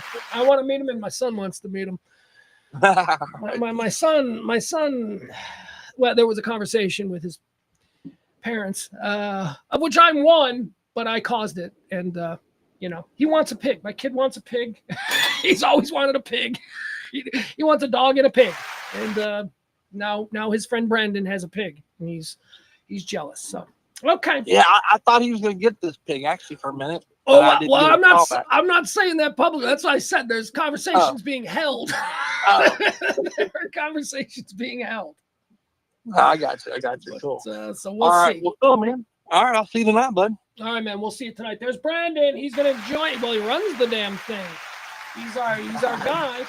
Sunbrew Brandon. Also, like to thank our sponsors that are out there. Sacred Oils. Thank you to them. Fatal Clothing. Oh my God, our pals at Rhino Rush. Look at this, huh? Rhino Rush is another one of the brands that are helping us. Okay, so thank you so much. We'll see you tonight. That's out there. Where? Oh my God, can I put it up? Oh my God.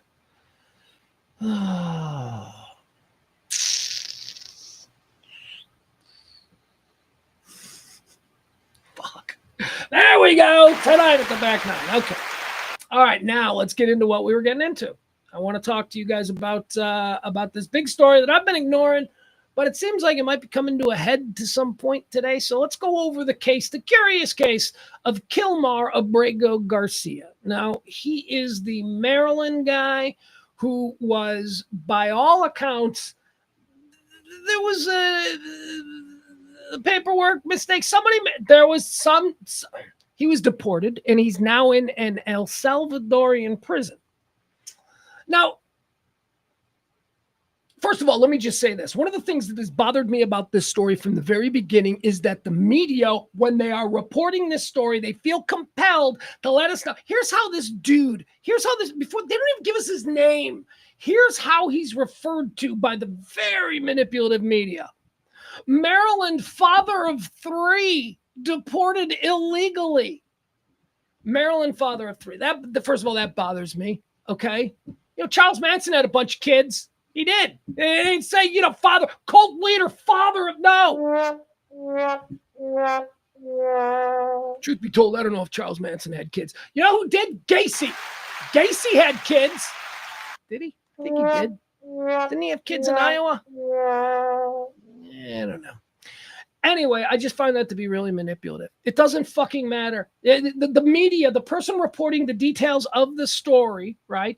It is not their job to try and emotionally tweak the audience by letting the audience know that this man that's going through this has 3 children at home. A lot of people have kids. So from the very beginning, that has pissed me off about the way this whole thing has been framed. Now, so he got swept up. By the way he got swept up was kind of ugly. It seems like he was targeted for some reason, but he picked up his kid one of his kids, he had picked up his kids from the kid's grandmother's house. And again, another detail that we don't need to know, but the kid is autistic and deaf. Father of special needs children, right? See, these are all unnecessary emotional manipulations. I can make my decision about whether or not this situation is morally fair or foul without you leading me in that direction. That's what I fucking hate about modern media. Father of 3 special needs kids. That's terrible. But, it's court of law. That doesn't matter here. All right. We're just adjudicating on the facts. We're not going to let emotional realities. This gang member's grandfather died when he was hit by a drunk driver. Okay. See, that has nothing to do with the actions. These are all things that are other parts of their life. People are complicated. So I push back on that. The Supreme Court of the United States has essentially said, hey, this is a mistake, White House. He was caught up in a mistake. You weren't supposed to send him, and now he's in a prison. You got to get him back. Supreme Court says, and by the way, this is what they say, which is just so fucking gutless. The Supreme Court said that the White House must, or the Department of Justice and all that, must facilitate his return to the United States. Facilitate. And now everybody's arguing over what facilitate means. Because here's what happened. They invited the president of El Salvador to the White House yesterday. He came in looking badass. Fucking the president of El Salvador walked in like he was going to make an extravagant steak at my dinner table. That dude, so president of El Salvador comes in. Did I just call him Australia? President of El Salvador comes in. He sits down and Trump's like, can we have him back? And he's like, no. So now the White House can go, well, we facilitated it, but we can't force El Salvador to give him up. I mean, we could. We're the United States. But yeah, this is working out for them. It seems like the White House doesn't even give a fuck that they made a mistake. They've decided that this guy is a member of MS-13. Convenient. And therefore, he's not welcome back, even though he shouldn't have been deported in the first place. Why shouldn't he have been deported in the first place? Because in 2019, a judge hearing his case, he wasn't seeking asylum. He was seeking something else, some other level of asylum. This level of asylum that he was seeking is contingent upon the judge believing that there is a very real threat to his life should he be returned to El Salvador. This judge believed there was a very real threat on his life. So in 2019, he was granted a political, not political. He was granted a form of asylum. That means he can't be sent back. He can't be sent back without going back in front of this judge and seeing why they were not trying. Anyway, they did it anyway. They just sent him back. They ignored that order. They said it was a mistake. Now Stephen Miller, like everybody, by the way, everybody in the White House has been saying it's a mistake for weeks. They even went in front of numerous judges, and it's on record in courts, Department of Justice attorneys, ICE attorneys, immigration people testifying on the record that we made a mistake here. And now Stephen Miller is in the White House yesterday going, no mistakes were made. He's screaming about, no, okay, stop it. A mistake was made. That's fine. But we're past that. Now we're at the point where how do we fix the mistake? And you guys are like, yeah, we don't. We just live with it. And that's the disconnect between a lot of people and what's happening here. That a mistake was made. A judge said this person stays in the country for this reason because this judge bought the reason. Whether it's true or not, that's not for you or me. A fucking judge said that he stays here. And then, he got swept up in a very weird way, picking up his autistic kid from his grandmother's house. Descended upon by, okay, what if they say he's a part of MS-13 when his actual documented story, which again, I don't know if it's true or not, but this is what has been presented to courts in the past. His mother owns let's call it a banana stand. His mom owns a banana stand in El Salvador, and the street gangs were muscling her to give money, and she couldn't afford to give money to the gangs. So they began targeting her children. And this guy, Kilmar Abrego Garcia, and his older brother were sent to live here years ago. And that's the reason why when he got married to an American girl and had a, it's fucked up. It seems like there was a mistake made, and nobody seems to want to do anything about it because nobody seems to give a fuck about just some rando dude. Nobody cares about a rando dude. Oh, whatever. Mistakes happen, spilt milk and whatnot. Here's another thing about this guy, Kilmar Abrego Garcia. Young guys out there, how about this? It ain't the fucking Old West, okay? Fucking smile in your pictures. You want to know why? Because if every picture that exists of you is you mean mugging the camera, trying to look hard, because every picture of this guy, it's like, yeah, that fucker looks like a gang member. Look at him. He looks like he's going to fucking stab me through the camera. Look at the picture. Can he fucking smile? Like it's all just like mean mugging shit. Anyway, so I don't know if he's in a gang or not. All I know is that there was a judicial order that said that there are special circumstances that were, adjudicated and that we don't know about because we weren't there. I don't care. And we're just hearing about it now. But there are other people who seem to have spent time on this thing, and they came up with a decision that maybe he shouldn't just be willy-nilly deported, and that should he find himself in a situation where he's being deported, they need to contact the courts and they need to explain why he's not being deported, right? None of that happened. They deported him.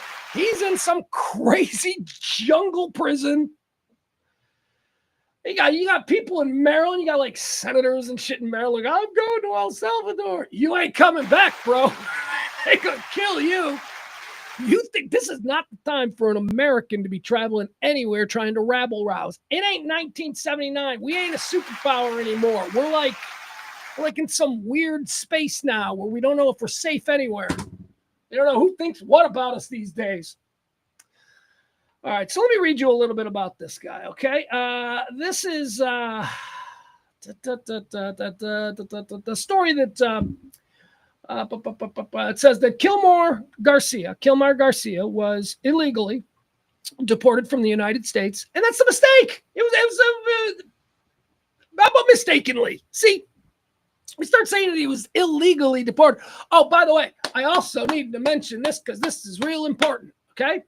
I almost buried the lead here, and I don't want any. By the way, I'm sure somebody in the chat, I'm sure Barney mentioned it first. Let me see. Let me look in the chat room because this is also very important, and it greatly informs my opinion on this whole thing.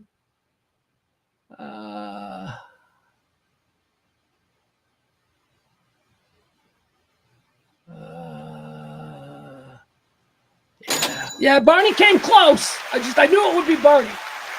So he's in the country illegally. That needs to be established. He came into this country illegally and then but it was years and years and years and years and years and years ago. It was like when he was a kid. And guess what? He's married. He's got kids. He hasn't been arrested here other than in 2019 when he was picked up in an ice sweep for day laborers. He's a motherfucker out there grinding at 5 a.m, standing in the parking lot of a Home Depot, and you motherfuckers, because you hate your life, you want to be like, he's obviously a criminal. No, he's a grinder. He's a fucking grinder. His family, they'll probably oversee a El Salvadorian restaurant chain in 50 years, and he'll be the origin story. But no, in this world, he's a fucking criminal. He ain't done nothing wrong. I mean, if you could tell me that he needs... look, I'm responding right now to Barney. I'm sorry, but here's what Barney said. He should be deported, but he was deported improperly. Either way, he belongs to El Salvador, and he's their problem now. Fucking dude, why? This is a human being. Why do you have such hatred and dismissiveness towards this human fucking being? Why? Because you think he's a gangbanging criminal. It's what you think. There is no fucking evidence that supports any of that. He's been in this country a long time. He's got kids. He's a part of the community. He's got a wife. He grinds. He's a fucking hard worker. He's never been arrested. He has not been arrested other than in this like ice sweep because he was trying to get money as a fucking day laborer. Dude, it would be one thing if this son of a bitch had illegal gun charges and, he's fucking got a whole bunch of domestic assault. He doesn't. He doesn't. This is a mistake. We need to get this motherfucker back. That's my point. All right, here we go. It's a mistake. Now, that's not their problem. It's their problem now. No, this is a moral problem for anybody who thinks that, he could be in danger. If, in fact, what the judge believed years ago about how he fled El Salvador because of the street gang violence in his hometown, where his mother's business was being muscled, and then he and his brother were threatened. I mean, you believe that? Why wouldn't you? Why wouldn't you? Why? No, I choose not to believe that. That's their story. What it is he's actually a fucking zombie pedophile street gang MS-13 leader, and he's been here, and they ain't caught him because he's good. They don't catch the Pugs. They don't catch the good criminals. None of the good criminals have record. Come on, man. What are you doing? This fucking guy seems like a normal. Now, look, I did the research, so I watched videos, and I saw all this stuff. I saw he's not a problem dude. He's not a problem dude. So what we ought to do, what a normal fucking person does, not somebody who should be on life on the spectrum or whatever, a normal fucking person goes, shit, let's fix that. But no, we got a bunch of fucking retards running the show now, and they're all like, we didn't do nothing wrong. Just ignore it, and it'll go a fuck away. And that's fine for inanimate objects or situations that don't actually have a human being attached to it, or possibly 3 fucked up kids who are going to need special attention for the rest of their lives. My God, people, what is wrong with us? Fuck them. He's El Salvador's problem now, says Barney. Come on, man. I'd be with you. I'd be with you if we could prove that he was like dangerous or whatever.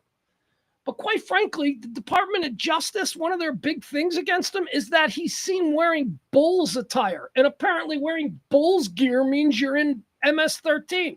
Guess I'm a colonel. I can't reach it. I got a fucking Bulls jersey right there that I can put on for the rest of the show. Does that mean I'm in MS-13? Well, Pugs, you're also not one of them brown people. Yeah, I guess that helps. I'm also here legally.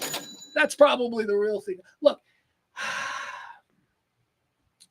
he's here illegally. He got caught in the way that we catch people who are here illegally in 2019. They swept him. He wasn't doing anything wrong. He's not like, but whatever. He's here illegally. And if you are caught while here illegally, you should be sent back. And that's the process that happened. Except that in the middle of that process, he was able, through attorneys, to present a case to a judge who said, yeah, this one is different, so we're going to put this one over here. That's what happened. Okay? And then there was another sweep, and they got him, and they put him on a plane, and all of a sudden he's in another country, and they're like, oh, wait, he shouldn't have been on that plane. And now people like fucking Barney are like, not my problem. Is that, I don't even know, Barney. I love you, brother, but are you even a Christian? Do you cosplay Christian like all the rest of them here in Texas?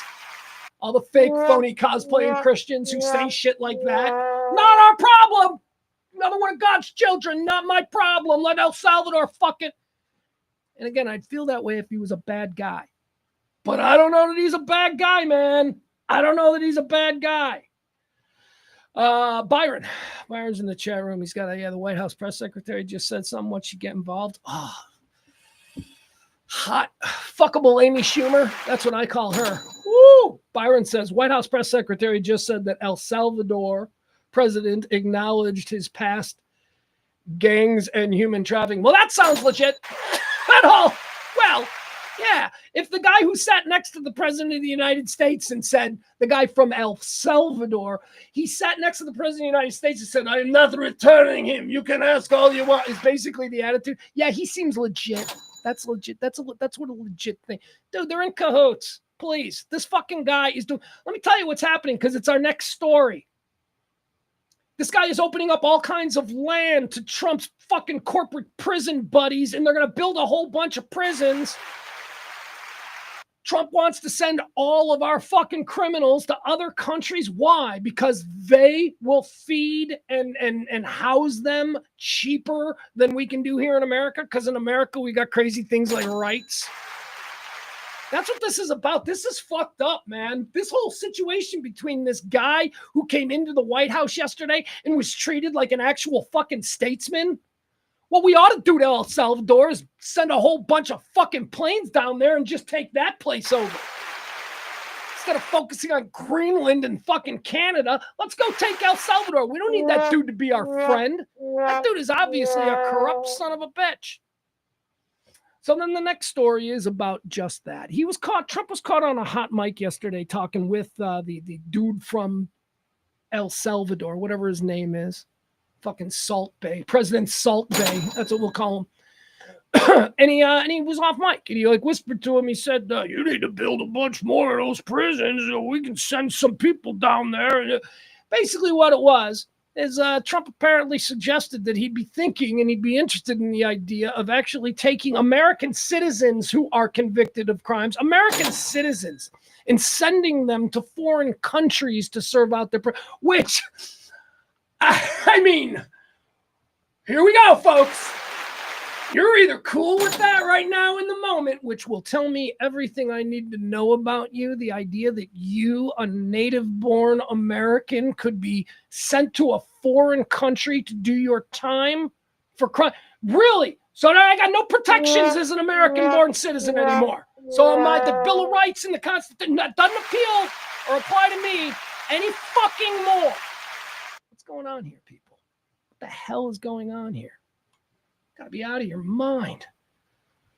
We are through the fucking looking glass. All right, of course she does, because she's one of the wisest women I've ever known in my life. Mama Beller, completely agreeing with me. I mean, look, both cases, just what these people need to do right, okay? They just need to do the right thing. That's all. We can't be thinking that it's okay to send our own criminals, people born here, I get busted for, I don't know, whatever, 15th DUI, and you're going to send me to some Turkish prison because we can now house prisoners at less money. It's going to cost less because they don't have the same human rights obligations in certain countries, let's say. Oh, are you fucking kidding me? I'm an American. You can't send me out of my country. What? I'm sure Stephen Miller, that fucking Nosferatu-looking ghoul, I'm sure he's got a counter-argument. Here we go. Here's Byron. The worst of the worst is what was said. Of course, I'm against it. We have the death penalty here. The worst of the worst. Okay, good. I'm glad you're against it. And I would think you would be because, look, Byron's really funny and he's got big, giant opinions. But I've had quiet moments with Byron where he's revealed himself to be a logical and rational human. So, yeah, man, you can't believe in the American Bill of Rights and the Constitution and all that shit, and think that that's okay. That's not okay. That's not. Look, our founding fathers, they anticipated that we were going to have certain administrations that were going to have some, degrees of competency when it comes to tomfoolery. This document was built to outlast any regime, okay? So just in these times, lean into the Constitution, lean into the Bill of Rights. And my God, while they're talking about taking things away from us and putting us in foreign countries, people need to learn the Bill of Rights. What is your right? Civics. This goes back to the civics argument. Do you know why we have this situation? Do you know why we have a bunch of people who think that it's completely okay in America to send citizens to serve jail time in foreign countries? Do you know why we have this? Because we got rid of civics in the 1970s. Do you know why they got rid of civics in public school education? Because they didn't like the idea of having an educated voting bloc. They didn't like that. They didn't like that. They want us stupid. Stupid people are easier to manipulate. So at some point in the 1970s, students, your parents and your grandparents and all them, they went through this. That's how they understand how America works. But at some point in the 1970s, they stopped civics. They stopped teaching you about local government. And then they give you a constitution test in 7th grade, and then again like sophomore year, something like that, right? That's it! Now you know about America. No, civics used to be a course like math, English, history. Basically, what's civics? What's civics? Here's what the course should be called. How to be American. It was just about all of the things that are given to us as Americans and things that we do not tolerate as Americans. How to vote, how to get involved, how to participate in the system. They didn't want that.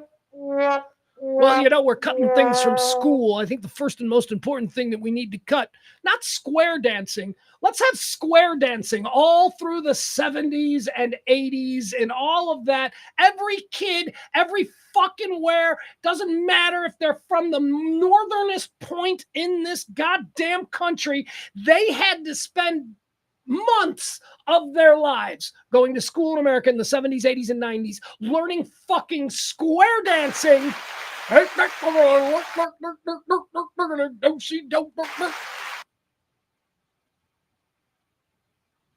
not what a city council is. No, nobody learned that. No.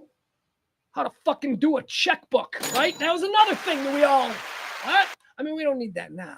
We don't need that now. All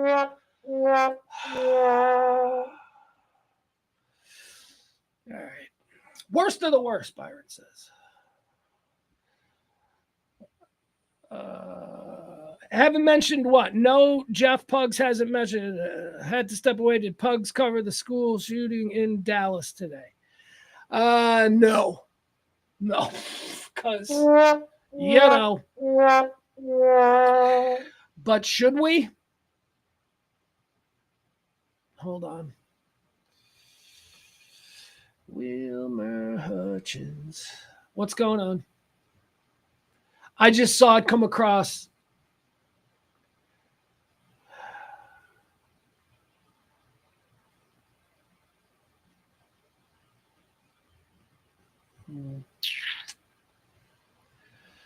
I mean, I saw this. I mean, if you guys want us, if it's something we should cover, can I be honest and tell you how terrible I am? When the alert came across, and I saw the alert, and I saw that the school wasn't my kid's school, I was like, okay, all right, I'm not in the mood for this. It's trivia night. I want to keep it light. Oh, that's interesting.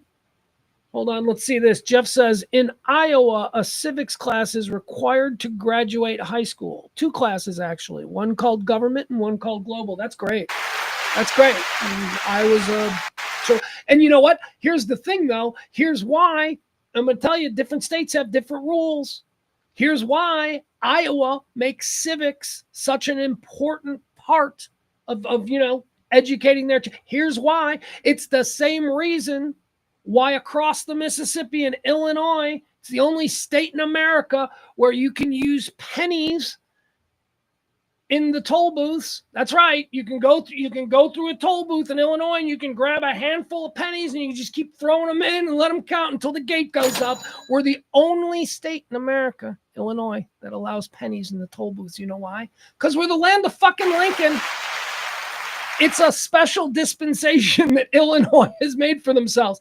Iowa makes it a point to teach civics because Iowa is the caucus state. Iowa is where the whole process begins. It's important to them. Unfortunately, there's not a huge population in Iowa. They're all incredibly well educated through the caucus being such a big thing there. And just by osmosis, kids growing up there understand the way our elections work and all of that stuff, certainly to a greater degree than I think kids anywhere else. But that's great. That is great that Iowa requires their citizens to be educated in the way things work. That's incredible.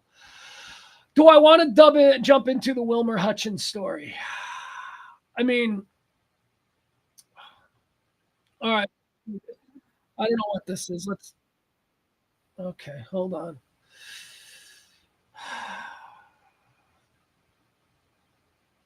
All right. God, I hate these stories. Here we go. Reported from Wilmer Hutchins shooter situation. Reported from Wilmer Hutchins High School, Langdon Road in Dallas, Texas. The information that we have right now is that this is an active shooter situation. These are brand new live images out of Dallas. Obviously a helicopter situation there.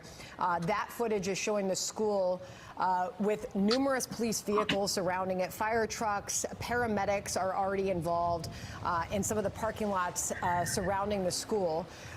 This footage has shown dozens of children running from the school across the grassy areas there. We're watching this live. It's happening right now. The emergency vehicles are on scene. We have reached out for more details. Obviously, you can see there's a line of cars there. There are emergency vehicles surrounding the school. It is still being described as an active shooter situation at this Dallas high school. You can see the kids right now. This is happening. All right. Yeah. So let's take a look at where that is. I mean, I've heard of Wilmer Hutchins. I know it's somewhere in the area. All right, so here we go. So where are we looking at? Let's get some perspective here on the Metroplex. All right, so here I am. I'm right here in the blue. So we are talking probably about 20 miles outside. So we're where? We're in like where is this? Hutchins? Is this Dallas or is this a different? Is it actually Dallas or is it a suburb called Hutchins? I don't know. I've only lived here since 2001. All right, so here's Wilmer Hutchins High School. Just one of these big, giant Texas high schools.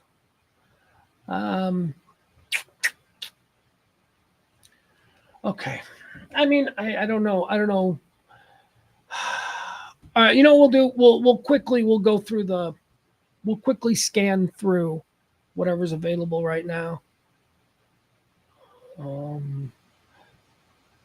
On Twitter, we'll see what the latest being reported is. It's going to be a whole lot of, people taking the opportunity to post. Could you imagine being someone who's so not interesting that like your whole bit is that whenever something terrible happens somewhere else completely unrelated to you, you feel compelled to go on and just share like words like, I can't believe that in America today, this is happening again. Please, just fucking shut up. I'm tired of you people. I'm so tired. All right, let's see what this is. Just go away, okay? Yeah, we get it. All right, let's see. Police investigating a shooting incident at Wilmer Hutchins High School in Dallas. All right. Give me the latest. These are the latest. Okay, what is this now? All right, hold on. Floyd Maxwell. Okay, Floyd Maxwell is reporting. Looks like maybe Fox 4. Wilmer Hutchins High School shooting suspect brought .38 revolver handgun to campus. His identity was withheld by, I don't know, is that real? So is it, 4 students have been injured in a shooting. That's AF Post. Like, well, AF, that's kind of like AP.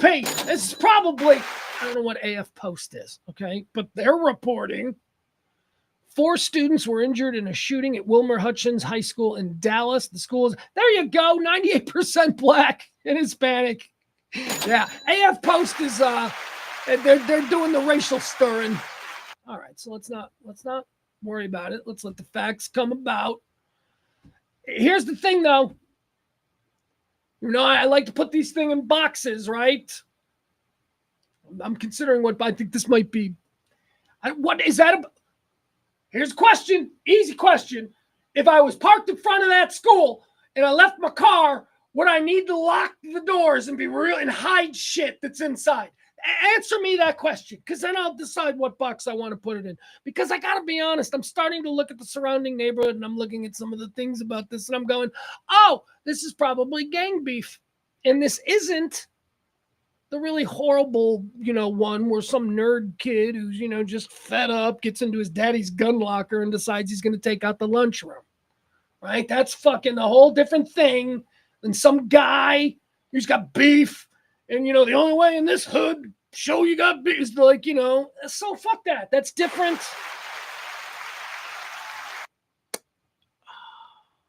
That's poverty, bad neighborhood crime. Okay? Can we call it that? Poverty, bad neighborhood crime? In poverty-stricken bad neighborhoods, youth tend to band together. And those groups are sometimes referred to as gangs. And occasionally these gangs of misled youth sometimes engage in criminal activity. You see, these are all directly related to the impoverished nature of their youths. Come on, stop it. I mean, I'm looking at this, I'm going, okay, is this a gang shit? Because if it's gang shit, you know, I'm not gonna, it's terrible though. It's terrible. Gun violence, dude. Dude, fucking idiots. That's it. Make a meme of that. Make a meme of my big, dumb, fat ass just going, gun violence, dude. I got no answers. I got no answers.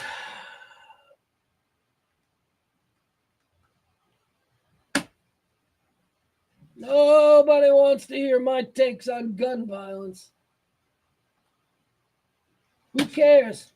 What, just being a victim of gun violence my entire life? Oh, yeah. Yeah. It's not just the person who dies at the hand of a bullet that is a victim of the crime. There are also the children left behind and all of that stuff, of which I proudly consider myself one. But, you know, who gives a fuck what someone like me has to say on the subject? All right, let's keep going. What else do we want to do here? Oh, yeah, guys, let's bring it back from yesterday. Hot ladies in space. All right, so we got video of the hot ladies in space. Blue Origin, Jeff Bezos, his little spaceman company, he put a bunch of hot chicks in super tight suits up in space. Some of them were celebrities, and, you know, they blasted them up there. And they're not space. Look, I get it. They're not astronauts. They didn't actually go to space. All right. Whatever. They did something cooler than you'll ever do, you fucking fat fuck. Shut up. That was still cool. They got up there. They got weightless. It's good to me. But they're not actually astronauts. And when you think that I, Mr., you know, the right stuff, Mr., you know, the Mercury program, the Gemini program, the Apollo program, wouldn't you think that I would be a little bit more cynical when I look at these hot ladies in space? I'm not. I'm like, whatever. Just make it popular. Make space travel popular. If this is what it's going to take, I'm telling you, man, I'm all for sending a Kardashian. Let's send a Kardashian. Kanye. Let's send Kanye. Woohoo! We can't send an unstable person into space. What are you talking about? I saw Katy Perry up there. Katy. Okay, let's watch this video. So here's a video of hot ladies in space. Remember I told you they wouldn't let us see them in real time when it was live? We were listening to it. We watched replay of the launch yesterday, and you could hear the chatter inside the capsule of the girls, Katy Perry, Gayle King, whoever this chick Bezos is banging out. I don't even know her name. She's not famous, okay? I'm sorry. People act like she's just as famous as the others. She's not. She's some weird, overly plastic surgery lady who is sleeping with Jeff Bezos. That's who she is. She's not Katy Perry. She's not Gayle King. So anyway, they send up a whole bunch of hot chicks. They're all pretty hot. They're all, I'm like, even the ones who looked like they were up there for real reasons. Like there were two chicks that were in there who kind of had some cred, like they were doctors or something, or scientists, or there was some cred to it. And then you had Katy Perry. Anyway, I said yesterday while we were watching this, they won't show us the camera inside during the actual flight because if something goes wrong, I don't want us to see that.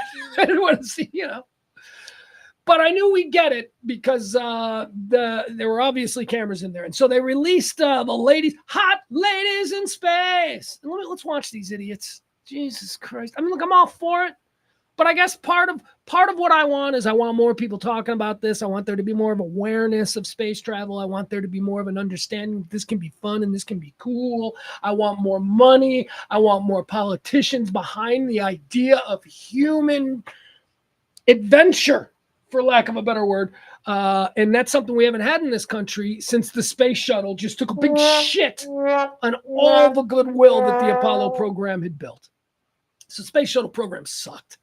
It's fucking a pickup truck. It was a pickup truck doing construction work for 30 years after the most exhilarating experience in American history, which was the 1960s space race. That we won, by the way.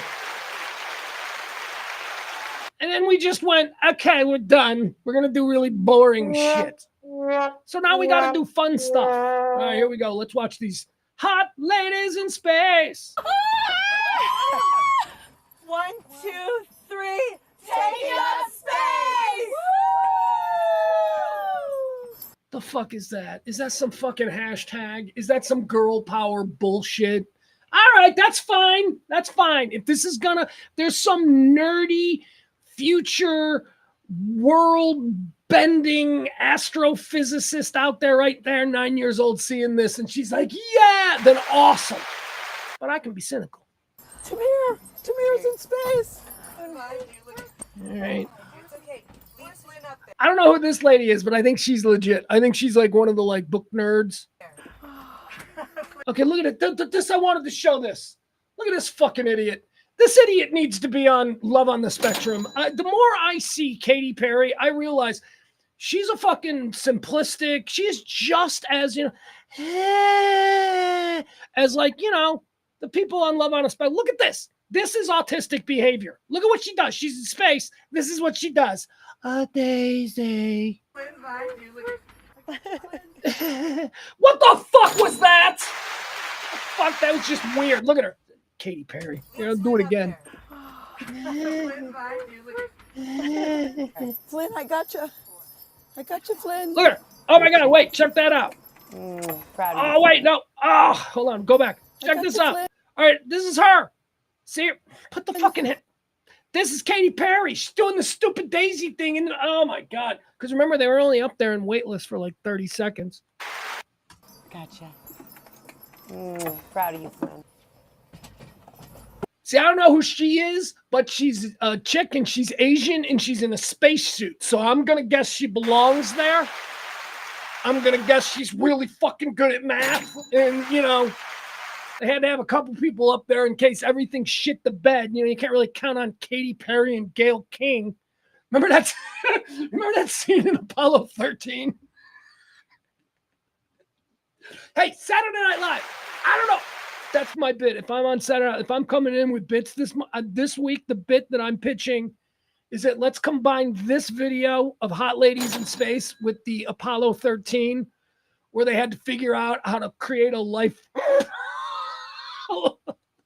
How they had to figure out how to breathe. Come on. Saturday Night Live, I give that to you for free. Hot ladies in space. That's the one that's good at math. That's the one who's got all the pressure if something goes wrong. They need that one to figure out everything. Moon, you guys, I will have to tell you, look at the moon. That was the Sanchez chick, the Bezos chick. And again, I'm breaking this down because remember, I've watched hours and hours and hours of Love on the Spectrum. That's the way an autistic person speaks. That is, guys, I have to tell you, look at them. It's just a weird choosing of, I'm telling you, Katy Perry and possibly, quite frankly, this Bezos chick. Although I think Bezos chick might be poisoned. Her mind might be poisoned from all the silicone. Proud of you, Flynn. I don't know who that is, but I like her. And I believe, you know why I like her? She looks like Boomer from Battlestar Galactica. That's right. We said Boomer. Wait, is that Boomer from Battlestar Galactica? I'm going with yeah. Oh, the moon. You guys, I will have to tell you, look at the moon. I will have to tell you. That's amazing. Wow, look at the blue line. Oh my gosh. Oh my God. Wouldn't it be fun if just like naturally, just happen naturally? Like they're like floating. I don't even know if you can see this. But what if they were like floating? like Katy Perry and Gayle King are just like floating. And then just like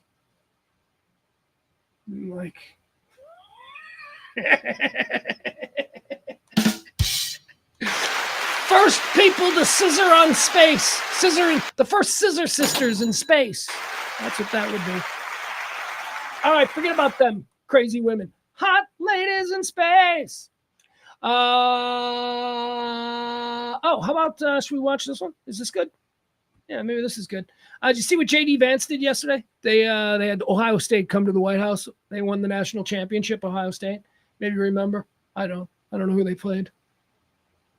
Anyway, Ohio State came to the White House, And J.D. Vance broke the trophy. Yeah. God damn it. This fucking guy. I mean, seriously, it's just one. It's not a big thing. It could happen to anybody. But why is he the one that picked it up when the thing was going to break? It was going to break. Why does this shit, goofy shit, always happen to J.D. Vance?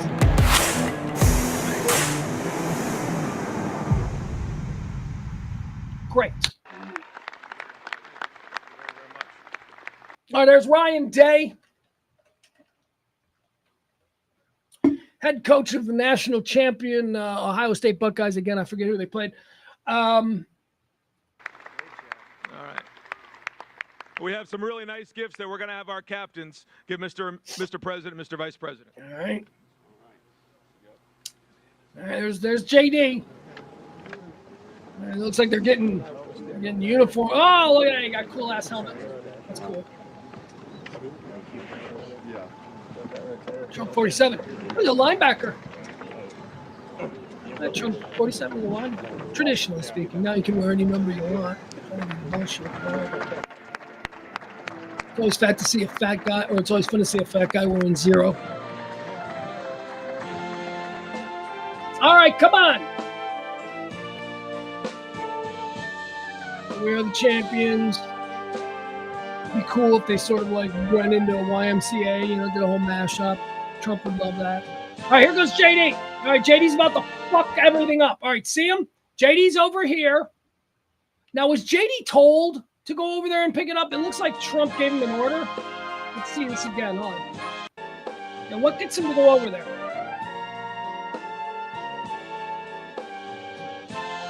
Player, looks like a player. JD's going to try. All right, JD right now is grabbing the national championship trophy, right? So this is, there we go. Oh, man. There it goes. Oh, Jesus! Oh, my God! Are you kidding me?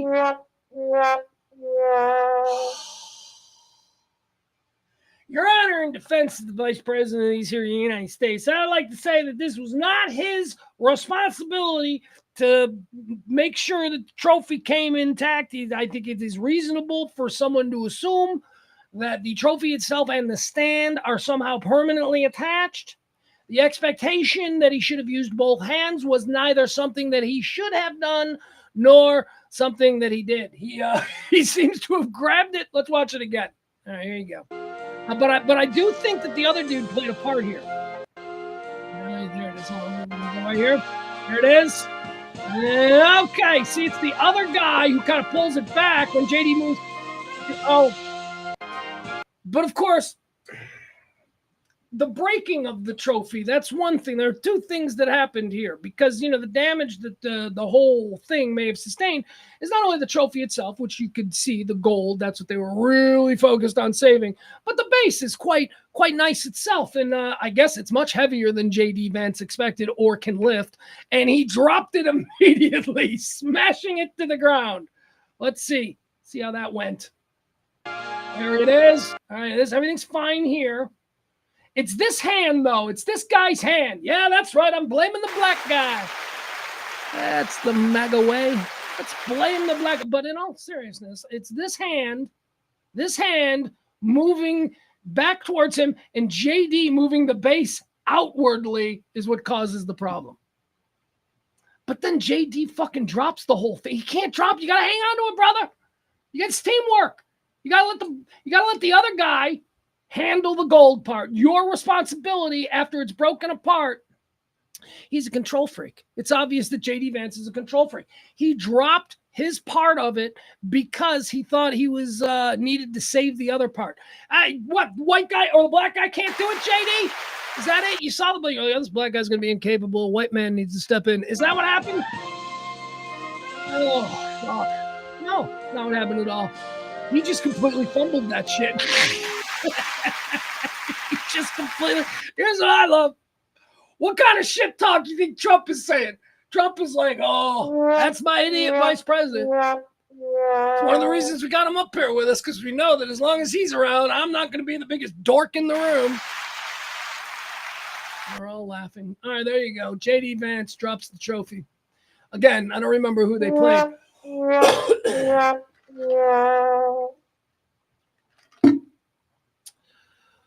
That'll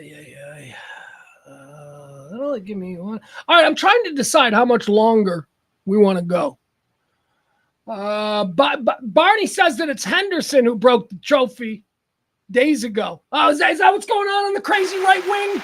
Is that what's the crazy little threads that Byron hangs out on? Oh, yeah, the black guy was smoking crack out of it a couple days ago. And the white guy, stop it. I don't know. I'm just making it white and black because it's fun. It's fun for me, a white guy who for years felt very uncomfortable talking this way, but not anymore. Nobody cares. Speaking of people pretending to care about something, let's end the show with this. Let me see if I can find this. All right, so this is going around. And by the way, when I say end the show, I mean for this portion of it, because again, tonight, don't forget, join us at the back 9. We got prizes, we got fun, we got all kinds of stuff. Trivia night, that's right, I'm writing the questions. I'll have all the good questions for you. So tonight, trash trivia at the back 9. Also a reminder to those of you out there, you can support the show at any point.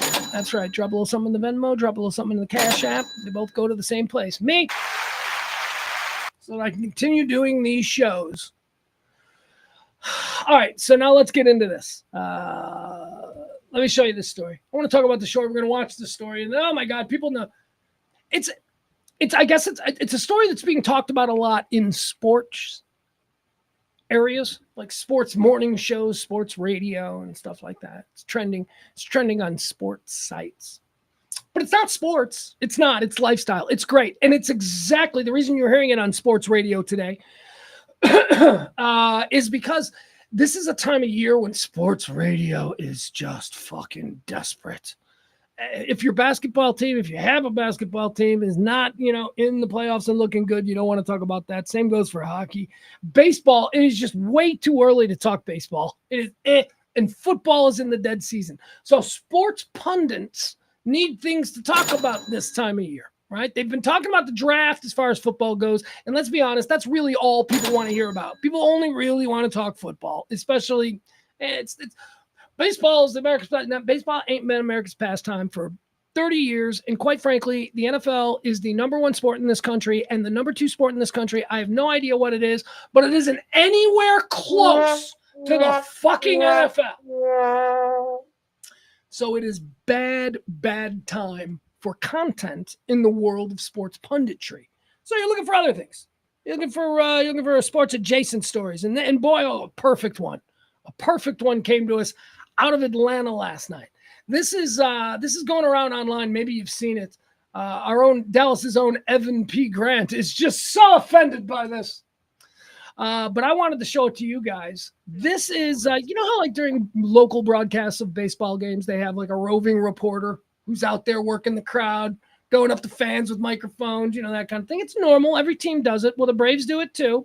And the Braves are on the FanDuel Sports Network. That's the primary sponsor of whatever local network Braves games are on. Used to be on TBS, right? Are they still on TBS? They've probably moved to some special FanDuel Sports Network. Anyway, so this dude's out there, Handsome Dan, let's call him. He's out there. He's working the crowd. Baseball's a slow game, so you got to have other things going on. So when the play-by-play guys go, let's go down to Handsome Dan, he's like, I'm here with a couple of fans. We're in the Braves, whatever section and blah, blah. We've seen it. Happens all the time. So let me play this from last night. This is from the Braves game, and it's got the whole world buzzing. Why? Because there's nothing else in sports to talk about. We're having a lot of fun up here up the Corona rooftop. Who do we got here? What's your name? My name's Lauren. Lawrence, all right. And I'm Kayla. Kayla, and you guys hang out at the rooftop lounge often? Once a year I come out to visit. Okay, well, we timed it pretty well. All right, good. How are you guys feeling about rooting for the Braves today? Oof, I don't know. I'm hoping for the best. What about you? Are you a Braves fan now? Not quite. Not quite. All right, I'm gonna go to work up here, guys. Good luck the rest of the way. Okay, Wiley. You got 5 innings, 4 innings to get the numbers. I'm on it. I'm on it. Get us some more Braves fans. All right, so they want me to get your number. They want you to get my number. I'm dead serious. They're saying in my ear right now. She didn't believe me because she thinks you guys are not. I'm making this up. Even if you guys weren't, I might use that in the future. That's actually a pretty good move. This is unbelievable. So the best part of this right now is that Wiley could totally be faking it. This might be the new move. Just walk around with a FanDuel microphone and an earpiece in and convince fans that they're actually on TV. I should have thought of this years ago. I am speechless. All right, so there you go. That's Handsome Dan there at the Braves game. Now, what's the problem there? I thought that was really interesting. Look, baseball's fun. You have fun at baseball. You send a Handsome Dan out there. He's talking to two single ladies. I don't know what the full context was, but we saw, I think, enough to get an idea of what was happening there. That was just fun. They were just having fun, and that's my take on it. Baseball needs to do fun things. But unfortunately, Handsome Dan is a predator. He needs to lose his job. He's the most unprofessional person that anybody's ever. I mean, this is pretty much the take of a lot of people that I've been hearing today. Like people just being cringy about that. Man, I just think everybody needs to lighten up. I've heard women, I've read women who are in the sports world use that as an opportunity to say, I can't tell you how many times I've been at work and somebody I've been talking to, they just think that's the time to hit on me. And I'm like, well, that sounds terrible, but that ain't the same thing at all.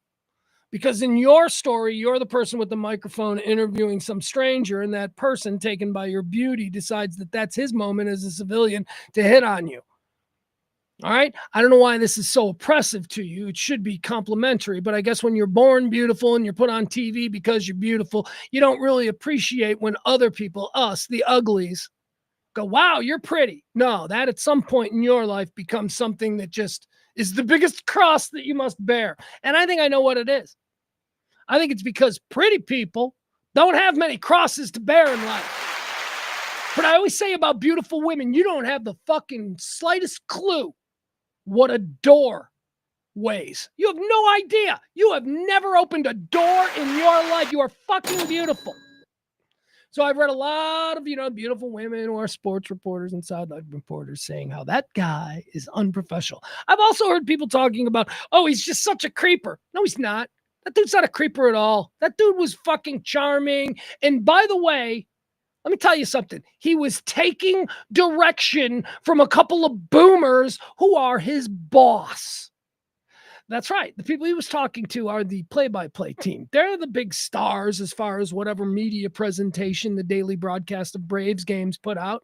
The play-by-play game guy and the color guy, they're the highest paid. They're the biggest local celebrities. And if you're a young person trying to break into media, you might get an entry-level job as that guy.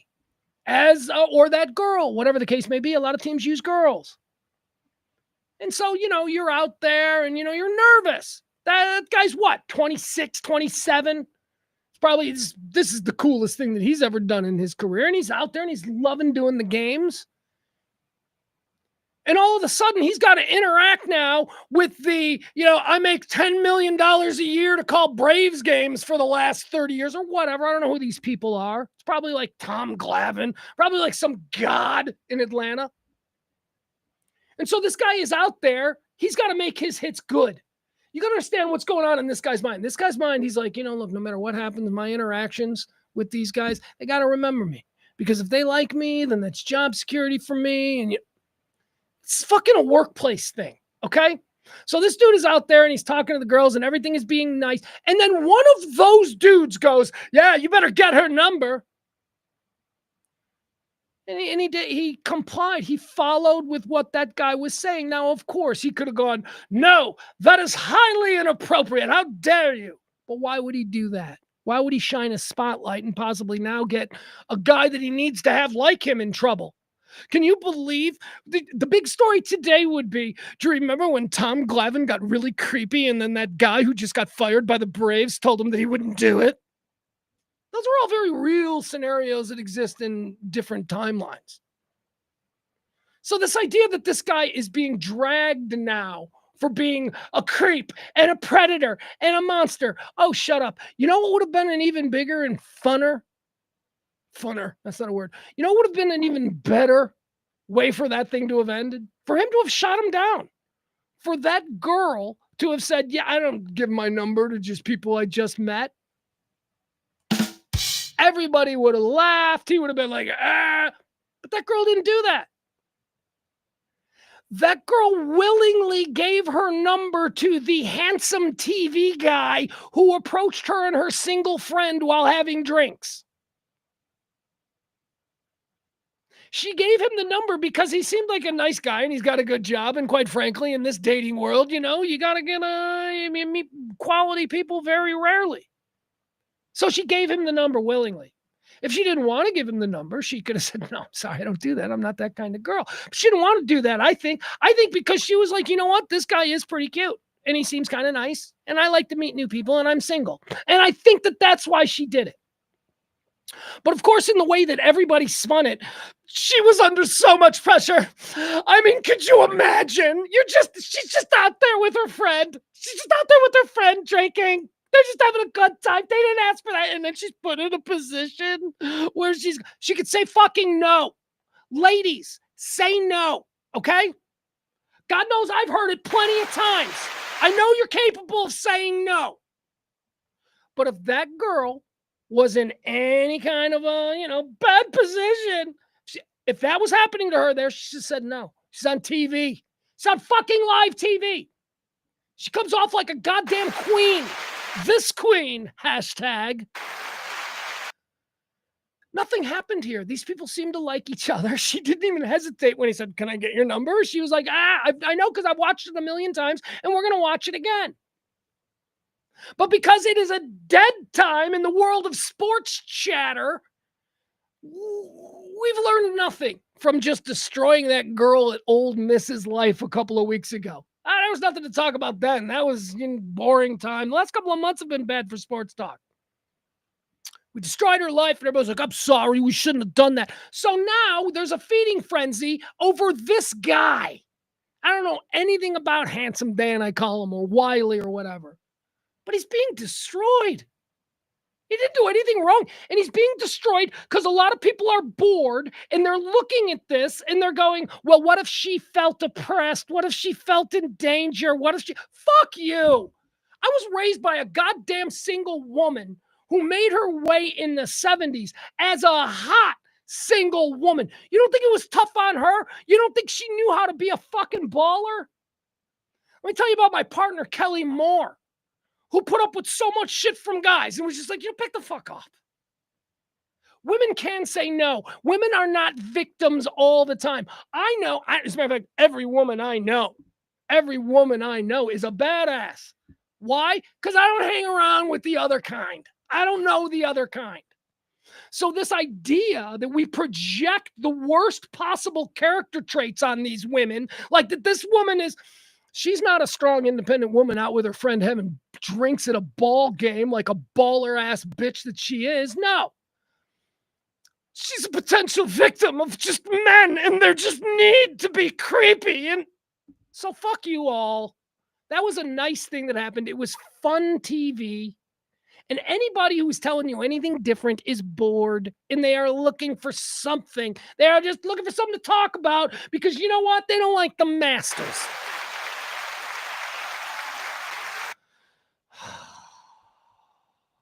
Let's watch it one more time. We'll watch it play out. All right, here you go.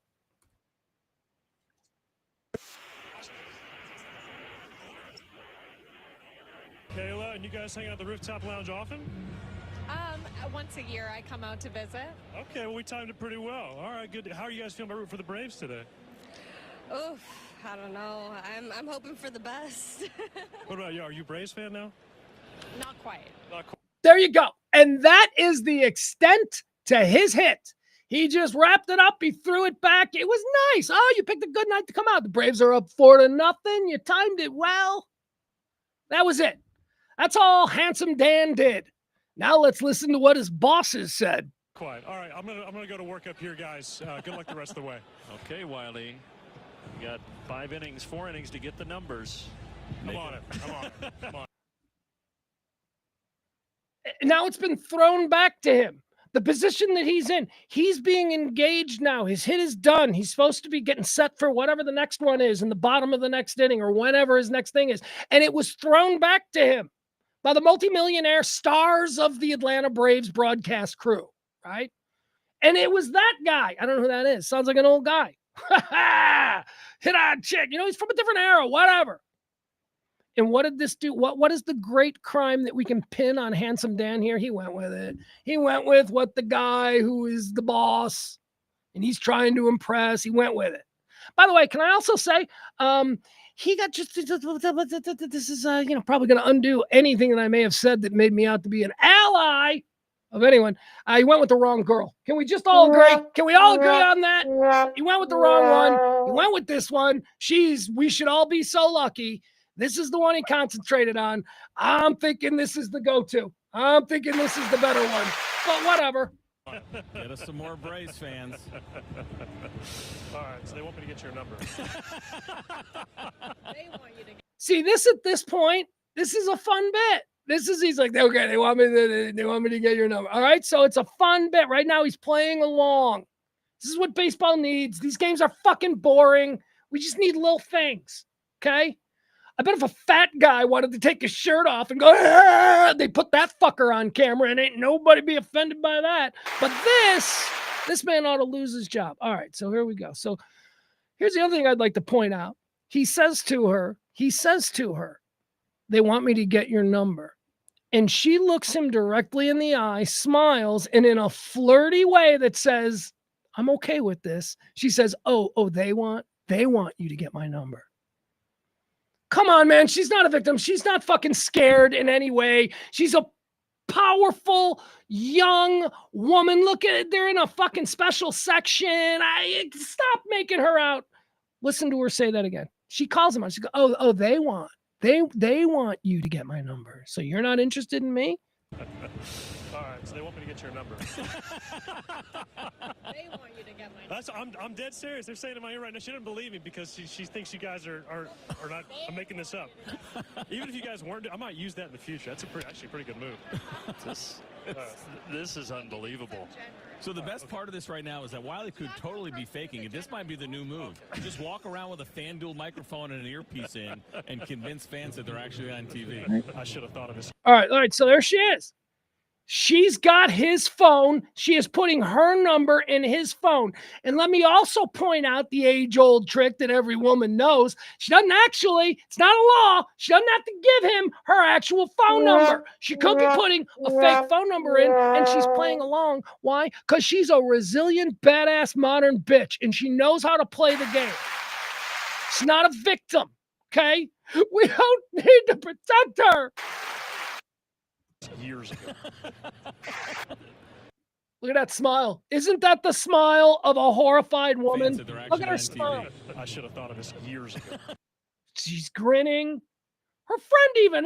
I think if we watch the friend will tell us a lot. The friend will tell us if this is something bad or if, my friend's hooking up with somebody. I think the friend might be jealous, quite honestly. And I also think that old Handsome Dan, he picked the wrong girl. She's looking away. She's smiling. She doesn't seem overly protective as the friend. She, more importantly, is absolutely smiling. She is enjoying this. She probably went home from the game, and now she's telling people about it today. And someone just came up to her in the office and said, "Are you okay? I saw what happened to you last night. I just want to know if you're okay." Yeah, that's probably it. I am speechless. I got the number. He's a handsome guy. She's a good-looking woman. They're both single. This is fun. Good. All right, there you have it. There you have it. That's it. I just wanted to blow my load on that one because it really bugged me. Barney says, I can't believe he tried to have a normal human face-to-face interaction. He should just send a dick pic to strangers on the internet like normal people. Exactly, Barney. Exactly. Nobody says it better than our boy Al. Everyone is such a stick in the mud. They're not genuinely a stick in the mud. Everyone is choosing to be a stick in the mud. Because what is a stick in the mud? A stick in the mud stands out. A stick in the mud gets attention, right? You walk through the mud, let me grab that stick, get it out of here. Stick in the mud feels special. That's what it is. It's entirely that. People don't really feel that she was victimized. But if they can show the world that they're concerned for her, people might be, wow, isn't that a good person? They care. And, everyone's desperate to stand out. It's weird. It's just weird. It is the same people I talked about earlier who, whenever something happens, a school shooting, they're just compelled, they're driven to the internet to just show the world, offer the world their uniquely original advice of pray for Wilmer Hutchins High School. Pray. I'm sorry, I had to drop everything I was doing. I had to get to the internet. Somebody had to say it. Pray. I know I live in Connecticut, and I've never heard of Wilmer Hutchins. I don't even know where it is. In fact, I knew someone from Dallas once, but that was years ago. I just want us all to pray. Everybody's trying to stand out. Everybody's trying to feel important. Why? Because we're not. We're not. We're all a fucking piece of sand on a beach with 20 billion, well, there are 4 billion people on the planet, 4 billion other grains of sand. We're not special. None of us are special. It is only in relation to the grains of sand that are around us that we become special. Okay? The grain of sand that we're rubbing up against, that's the person in your life. That's your friend. That's your kid. We're only special to each other in the most tightly clumped balls. And sometimes people feel like they don't have enough tightly clumped balls around them and they're just some rando grain of sand, so they do whatever they can in their life to stand out. Whether it's having an asshole opinion. Why? Because people are like, you're an asshole. And that somehow in a lot of people makes them feel special. Oh, I'm being noticed. We're all desperate. We're very complicated people. At our best, we're the love on the spectrum kids. I mean, seriously, that is us at our best. At our worst, we're me. Every Monday through Friday, right about noon here on The Rant. All right, guys, that's going to do it. We're going to wrap this show up. I appreciate you coming out. Don't forget, tonight is a big night for us. We're going to be out there at the back 9. We're doing trivia. Come one, come all. We got all kinds of cool prizes. Hopefully, trivia champion Bill Folk will be there. If not, it'll be an open tournament. 4060 Beltline Road. Trash trivia tonight, 7 o'clock. All right, guys, I love you. We'll be back tomorrow, and I'm sorry for laying a whole bunch of stuff on you earlier in the show and all of that, but, we'll be fine. All right, I love you guys. Bye.